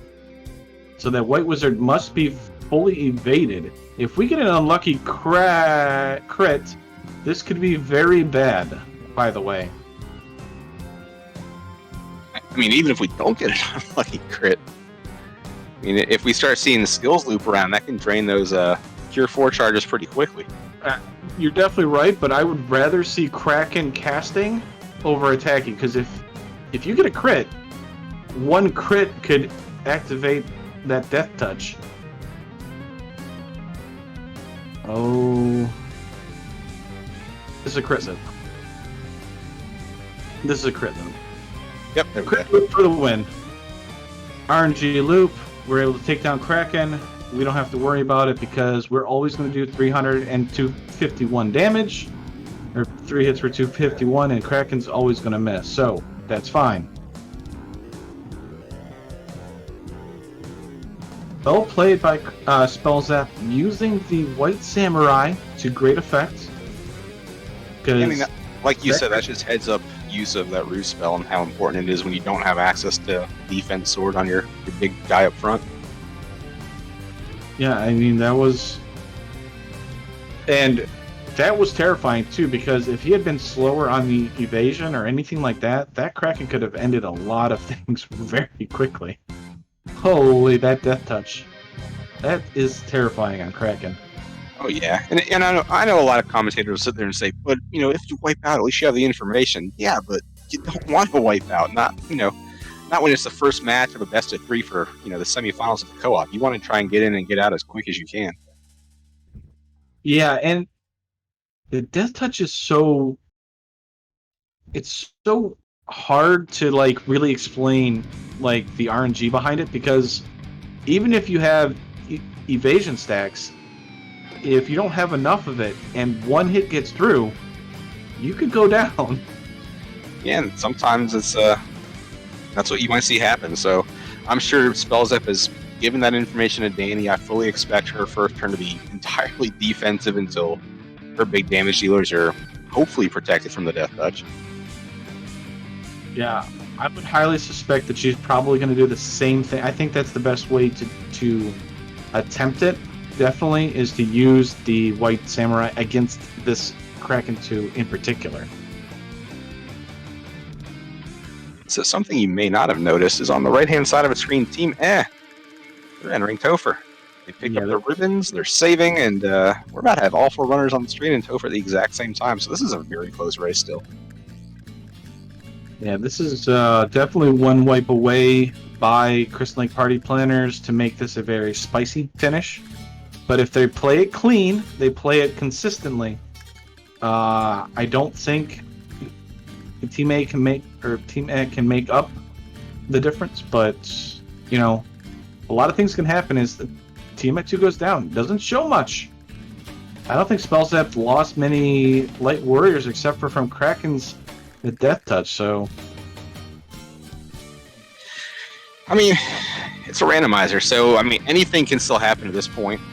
Bad RNG on any fight at this point can still really kind of throw the match on its head. So I mean, obviously, knock on wood, I don't want to commentator curse anybody, but it's not over till the last team dones. No, and you're absolutely right. The good news is the death touch is out of there. The bad news is I think we've seen one nuclear. We haven't seen any spells from any of our fiends yet. So how loaded is Chaos? Chaos swing 2 hits. So okay, we don't have to worry about the melee attack of the Chaos so much. Danny the Red Mage is able to survive on Spellzap's screen. Burt Reynolds is about to take on Lich. Bottom left, Danny's taking on Carrie. Almost done with that. Lit 2, that's an easy turn. Oh, gee, I really like it when Chaos casts that. So he's got a bit of absorb though. 5 hits for 184 off of that Massa +5 Knight. Right. So saving up the last of our tempers for Chaos, kind of really good planning ahead on Spellzap's part. Kind of know it's going to be there. So we'll see what we can do here. Big swing. Ah, there we go. We got a couple crits finally from that Massa +5, slicing and dicing that Chaos. We're going to we can't do any more tempers.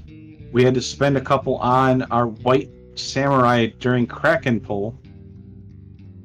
More locks, lowering that evasion. Big swing. We're about almost hitting all of our shots here. And while we got Chaos going on, we've got Danny on the water floor, we got Bert on the fire floor, we got Jet on the earth floor. So everyone else behind Spellzap is just one floor off from each other. Yeah, and that's it. Yeah, the Team A is both on Carrie. We haven't seen anything from Carrie, but when they get to the Kraken floor, it's going to be interesting. And there it is. Spellzap is able to defeat Chaos. That is one half of a done. Danny's got to get through the gatekeeper. I'm going to call it the gatekeeper because Really. the Kraken 2, basically with that death touch, can end the run with bad turn order in general. And I think Team A might not do the White Samurai and could be punished for it, honestly. Because I mean, the White Samurai, a lot of runners know about it, but it's, will you do it in the moment? In something like this, especially with a Masa +5, and Danny didn't. I don't think Danny switched it over. No, so it's going to be interesting here. We're going to rely upon Invasion 2 stacks. I think she just realized. Uh-oh. So that knight is very easily. We're going to rely on MDef against 15 hits, and there goes Zap. More lock 2s. We've got to cut through. We have. Oh no, she has no evasion stacks. Or Invasion 2s. Yeah, this is just straight up get as much damage out with the knight as you can and hope the white mage survives and we can fade Kraken down, it feels like. Okay. So I would. Okay, so what's she going to do here? Oh no, there it is. Invasion 2. So she wanted to get her white mage up. Okay, no, I like that plan. It definitely helps that Kraken casting spells. Kraken 2's pulled on Burt Reynolds' side. Both black mages are down on Danny's. Bert's about to find out the death touch. Oh! Huge crunching hit on that knight. Wow, 752. Hanging on by a literal thread. The death touch didn't work. Oh, missed! Zoe with the evasion tactics, able to pull through. We're fading. Oh, we crit on Kraken. Inferno comes out. That's great news. I think Bert just found out about Kraken 2's death touch. And Jat's right there fixing to pull Kraken. So we're going to have 3 Krakens on the screen at once with 3 times the death touch. So we're going to see a lot of excitement and a lot of surprises, I think. We certainly are. Okay, so Danny's through. Danny's We're able to get through. Evasion stacks going on. Bye-bye, says Spiky on Burt Reynolds' side. Kraken, 6 hits, able to resist the death touch. The knight doing work. Oh, Jack gets great turn order. Ink comes out, free turn. Huge. Kraken swings. Oh, no. Burt Reynolds is in trouble here. He's going to rely upon fade. He needs to crit with that fade. We're down to, I think, 5 casts left. Ooh, that was a nice crit. Unfortunately, he gets crit right back.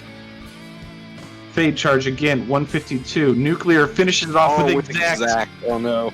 Oh! The reset. Hurry, Bert. You got to get back in there. 10 hits. Jet just gets walloped. But he actually gets a couple crits also. So, interesting fight here. Tiamat being pulled by Danny here. Oh, this is getting close. It only stays close if Danny wipes. Chaos didn't really show much. Oh, but I just realized Jat's white mage is down. Yeah, Jat's knight's down too. Okay. And so this is the Danny game right now. If Danny makes it through, it's all on her. If not, I think I'm pretty sure Jat's going off to maybe get a few more levels. Bert's gonna give it another shot. 599. What a shot by that Masa 5 on the bottom left-hand side there. Danny doing work against that Tiamat. Oh, wait. What happened to all the black mages? Did she not revive them? Oh, no, she revived them. They were the invasion stacks for this fight. Oh, okay. I like that plan. I mean, we got plenty of life charges, I think. The important thing for that fight for Danny was just making sure that white mage Zoe doesn't go down. Yeah, that's true. It's just kind of funny. I'm just like, wait. Where did they go? Like, can you miss it? Black mages. So she's got 1 Cure 4 available going into this. Yeah, but we didn't see a whole lot out of Chaos necessarily. I think the worst spell we saw, at least from Spells App site, was Lit 3. As long as she gets decent turn order with that Invis 2, I think she'll be alright here, even with just the 1 Cure 4. Yeah. I mean, the knight was able to resist the death touch pretty well, but the problem is Kraken still hit really hard. Like you've seen that on Danny's side. Almost got one shot. It was kind of insane. And then obviously Bert and Jet were taken out by the Death Touch and obviously the Nuclear. So Kraken 2 living up to the gatekeeper role here. Really kind of spoiled the close finish. I'm not saying it's over yet, but Danny's looking pretty good here. Really strong. I mean, Chaos doing favors too, just throwing out the little, with 2 spells, letting Danny get her evasion up from the White Mage, get that block 2 out so Invis can hit him, so he can get those Invis 2s out, so Chaos can't hit, but he does. 7 for 47. We're going to have to start working on some tempers now at this point with our last little Black Mage here. Black Wizard, if we've got some left. Dang. Right. So Bert and Team E is on the, Jet's on the Earth floor. Bert, who wiped a little bit beforehand, is on Earth. So one's on fire, one's on Earth. What happened? Danny didn't get temper on the Black Wizards. Or at least not the one that's alive. Darn it, dang. Dang strats. The dang strats in full effect. Now what you're supposed to be doing, it doesn't matter. 11 hits, we're hitting max here. Might as well just cast the non-elementals. Do what we can. Jet slices and dices. Lich 2 is down. Carrie's going to be down very shortly. But, oh, what a crit 310 on a fade roll. Danny's White Mage Zoe is doing work. Masa swing. 12 hits for 209. Yeah, a lot. I mean, some might call it chip damage, but I mean, it's consistent, it's going to add up, and it's going to end this fight sooner than later. Very true. Ice 2, so Chaos still not showing anything, just little spells here or there, not really doing a whole lot. Tier 3, we're going to keep that White Mage alive. More Masa swinging. 541, we're critting finally. That's what you want to see. I mean, the +5 Masa bringing the game, so. Exactly, right? We say that, now we go 12 hits for 73. We're going the wrong way, Masa.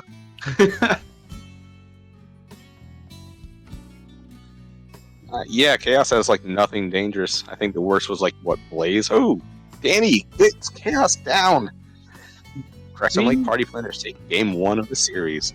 Oh, what a match. Kraken 2. So, I mean, to be completely honest, so Spellzap's White Samurai probably was the deciding factor, I think. I mean, yeah, I think it was also taking that Red Mage. You chuckle, but here, look. So, White Samurai strat's great. He's got Ruse. 2 rounds in, if all you have is the 1 White Wizard like everyone else on our screen has, that's only 2 Ruses. That's only 4 evasion stacks. By him taking that Red Wizard and lucking into Invis and kind of lucking out of temper, he can get that White Samurai up to max evade in 2 rounds flat. So at that point, all you're doing is just trying to avoid those crits. So it's really nice that it worked out for him. Your optimism. No. I try. No, the Red Wizard probably played off into that as Kraken demolishes Spiky. Burt Reynolds' top Black Mage gets destroyed again. We can't hit this evasive Kraken. Kraken can hit us, apparently.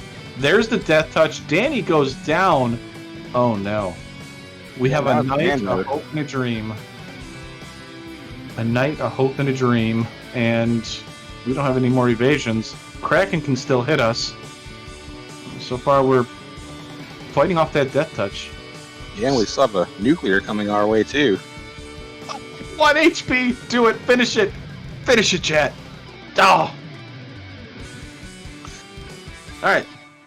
So, Jet's about to pull Kraken 2 here. We are joined by the winners of Game 1, Crescent Lake Party Planners. We got Spellzap and Danny that have walked and rolled themselves in here. How is everybody today? GG. Hey, Had a dang, nice- we're doing all right. Doing all right. I think you said rolled in, had a nice stroll through the door. Yeah. So, I guess we're going to start with a couple things. Danny, your play to make it through the Wizsay Hags and the Gersharks got you guys a huge advantage in the early game. The fact that you were able to get through there set you guys probably about 10 to 12 minutes ahead of time, or more. Wow. Yeah, the Team A was not able to get through the Wissehags and Gersharks for a long time and had to do a grind to get through. As Jet decides to get death touched with the White Mage again. Speaking of Team A, how is everybody? That seed was kind of not fun. Like it was fun to play, but it was just like, ooh, everywhere we turned just was like gross stuff. Yeah, there was a lot of unpleasantness in that. Yeah, and that Kraken 2 was definitely the cherry on top of that gross pie. Yeah. Did you guys find any other invasion magic, or were you guys running something that gave you 2 Invis 2 casters? Or like not 2 Invis 2s, but I had a red mage that had Invis 1. Oh, okay. Yeah, I just had the white mage, so... And I went full white mage strats on Kraken with Ruse and Invis to try and get past... I thought it was just be a one-shot, but I wasn't expecting Death Touch. Yeah, But, that was the adjustment we were about to, like, I was discussing that on our way to our second dive, like, do we go White Samurai strats? But we figured we'd give it one more shot, but that Kraken was a tough nut. Yes, he was. Yeah, that was definitely an interesting, and as I was talking with Danny about is, she kind of was the MVP in the early, was able to get through that Wissehags and Gersharks with one Black Mage, was able to get them how early. I don't know how she did it, but she had one Black Mage that was able to make it through, and she was able to just waddle her way up there. It was kind of funny. I rolled right through the Q block.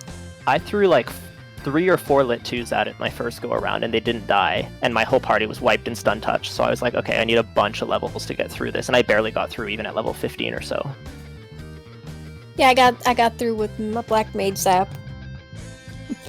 Yeah, She was telling me, best partner ever, best black mage ever. He did good work today. yeah, she was telling me he got up to like level 17 off that one fight. He lived and he got to level 17, and I got all the way through, and I got whatever was in it. I don't even remember what it was at this point. And I was like, I ain't resetting out because that's a lot of levels, but there's no way I'm getting back through there with one black mage. It's like, just let me know when you got it, so I can reset. Yeah, that led to the Dwarf Cave, which led to the canoe, which is what really gave you guys the big push, because, we obviously found out that Floater was locked over in the ice cave, and you guys routed that in. That was a big early game advantage, like Ben was alluding to a few minutes ago. Yeah, I was waiting on him to get the canoe, so I was chasing the Hooray Dwarf around. Now, did you guys have any other locations to do, or was that just it? That was like, we were both like in, we're stuck. That's rough. And then we both went and just ground, basically, because we're like, we can't get through this. So I had to sail all the ways back from Crescent Lake to go get, like, 5, or I think I probably got maybe 8 to 10 more levels, and then came back. Yeah. Yeah, while you guys, while Danny made it through with her zap luck. Zap? Wait. Yeah.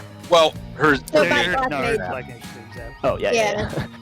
But yeah, both you and Bert went back to the Sky 2 location over there in Dwarves, and you guys found those eyes pretty early off their power cycle. Mm-hmm. And that seemed to play really well for you guys. Gave you kind of that boost to get through. Yeah, I think but there was other good grind tiles available later, and like Provoca and Elf were just behind that canoe, so it wasn't ideal. Yeah. So did you guys get through on your second dive, it sounds like, then, Spellzap, and Danny on her first one? No, I did first. Oh, okay. Yeah. We did the White Samurai right away, and that was like The right call. yeah, well, because I was talking with Ale about when it happened, and we saw the death touch, and I was like, if he doesn't do that, he probably wipes, and then Danny might get through, but it's going to be kind of difficult unless she does the White Samurai. Mm-hmm. And she barely survived because she basically did all offense. She rused up on her white mage, attacked with her knight, hoping that his MDef would save him, and it did. Oh. And she was able to punch through, but it was close. Yeah, it was, I think, if I remember correctly, because my memory is horrible, but I think it was Kraken 2 that hit my fighter and knocked him down to 6 HP, and I got off of Cure 4 and got him back up, which got me through that. That and like after a bit of evasion, like I think it was that and just fades that got me through. Yeah, we were kind of holding our breath for all you guys at one point because Spell Zap was finished, but the rest of you guys, Danny, Jet, and Bert, you all were fighting Kraken 2 at the same exact time. Oh, Just, like, trying to watch and see where the death touches are going to land first. And we saw Danny's Knight go down to 6 HP. We were like, this is good. That was maybe like my second or third panic attack in Topher. My first one hit me when I think it was right before Carry, when I realized I forgot to get Temper. Oh. And I had 2 black mages. I think whatever Temper was like 8, and I just went. It was in Lefane, and I was like, I don't think I have Temper. He's like, did you not go back and get it? And I was like, no, because I was doing like the last minute magic, like shopping stuff that I needed to do right before Temple of Fiends visited, and I looked and went, oh god, I forgot Temper. I was like, dude, because he was a little ahead of me, and I was like, should I go back and get it? And it was like, get to Kraken 2. If you get through Kraken 2, I think we're okay. But yeah, that wasn't a fun realization, because it's like, ah, crap. Yeah, we were looking for it when you got to Chaos, and I think it was just your one black wizard Dang alive, and you got down to level 8. We're like, she doesn't have Temper on Dang. I didn't have Temper at all. But yeah, so I mean, give us some thoughts, you guys, about your party comp. So something that Dang and I talked about during the race is that in a lot of co-op matches that you see, you might have one person take a party comp that's better suited for like maybe all offense and exploring, while you might have another one that's better suited for like maybe doing defensive. So if you guys don't mind, Crescent Lake Party Planner, Spells at Danny, give us some thoughts about what you were talking about with your party comp going in. Yeah, I mean the rainbow is great because you can. It's sort of greedy, where you can get any of the extra spells on the red mage, where you might be able to get both, fast, lock, temper, and then also one of the evade spells, or one of the healing, or one of the life stuff in addition to that. So that's kind of where my thought is, where I can kind of get away with playing a little bit greedier. And yeah, you might have a day where you get just destroyed on the red mage, but for the most part, I think it's a decent play, just to get that defenses up. Now, Burton, Jet, Team Ed, you guys mind giving us some thoughts about your party comp, since you guys actually ran the same party? Yeah, we just don't trust red mages. Yep. There's a 20% chance your red mage doesn't learn any spell. That's important. Yep. And you don't know until you've discovered every town. Yeah. When we were practicing some higher clamps earlier, unfortunately, we did a lot of the higher clamp practice before it started, but we were practicing the 400% ones when it was on alpha, and then the 300 something clamps before the co-op tournament started, and we found that when our red mage was useless, we found it very, very, very difficult to win, period. Whereas the double black white we could always win with eventually. So we just both feel more comfortable with that, and with us both running the same parties, we don't need to worry about people having vastly different Topher strategies. Like what will work for one person, RNG dependent, will work for the other as well. And I was going to say is, and I think that's the important thing, is what you're comfortable with is what you should run. And if you're both comfortable with, the fighter white, the double black, you should run that. Because if you go to run something you're not comfortable with and you get into these higher clamps, I mean, you can be punished really quickly because you don't know how to adapt, with what's being tossed at you. Look, I don't have the guts to run the Dangwu fighter thief. Yeah. I watched his dive yesterday, and I was like, oh man, he's playing it so well, but ooh, yeah, that thief. Oh. Come on, have some fun, folks. Come on, it's fun. It's great times. Let me tell you. Edge of your seat action from the beginning to end. When is that ninja gonna die? Who knows? I go into these races with plenty of anxiety as it is. I don't need that party comp making it worse. Come on, it's gosh, I'm telling you. You know what, Woo? You can have all the fun for me. All right. I don't know if you have anything else you want to ask. I was going to move over to final thoughts and get out of here so Math Girl can, be able to go do her stuff. Anything you want to add, Al? No, I mean, I just want to thank you guys for an exciting race from start to finish. Just real quick thoughts, like any, you want to give us a sneak peek into what your game 2 strats are going to be, or if they're any different from how you approach game 1? No, I think we're all going to keep that pretty close to the there. We don't want to throw out any secrets or anything we got planned. So, I mean, we've run the same comp every single match for the entire tournament so far. So, I mean, you'll probably be seeing more of that. But yeah, I'm not going to change anything really. Exactly. What you're saying, Jed, is you're changing it up. Got it. Yeah. Okay. So Fast and Temper both need to be Black Mage only, and Invis 2 and All Life needs to not be Red Mage learnable. And Yeah, then you're. that's exactly what needs to happen. Although Spells App will still beat us by 5 minutes. I was gonna That's say, the person. it was like, even if that's the case, it's like it spells up. He's still gonna make it work.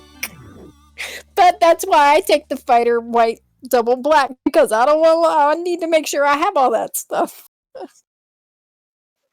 Well, I mean, I like it. So, I mean, I'll do my thing, and since I did the intro, I'll let you do the outro, Dang. But I just want to thank everybody for hanging out here on Randomania with us tonight. A ton of fun faces in chat, keeping up with us. Really want to thank Dangmu for doing commentary with me. Thanks for Danny for roping him in, maybe against his better judgment, to hang out with yours truly. Really big thanks to Shadow Flame as well for keeping us straight during the tracking tonight. Super helpful, especially when we were trying to count 32 jewels across 4 different people and all that fun stuff. So, yeah, thanks for all the fun, and just glad you guys give me the chance to come out and commentate for you guys. yeah, for sure. And if any of the runners wanted to do a final thought real quick, and I'll take us out. Anybody want to toss it out? Bert? Nope, I'll see you Friday. Yeah? Yeah, no, I'm pretty good. Thank you very much for everything. All right. And who actually cares about the the winners, the Crescent Lake Party Planners? We'll find that I For me, won't. I'm Thank Dane you. Wu. Ale, my commentary partner, thank you. Math Girl, thank you for doing the restreaming. Shadow, thanks. Shadow Flames, thanks for pushing the 1s and 2s. We're going to go raid RPG Limit Break, so make sure to give them a bunch of follows and enjoy the show that's going over there. Maybe I'll have the, I don't know. Hit the button. Let's get out of here. Have a good night.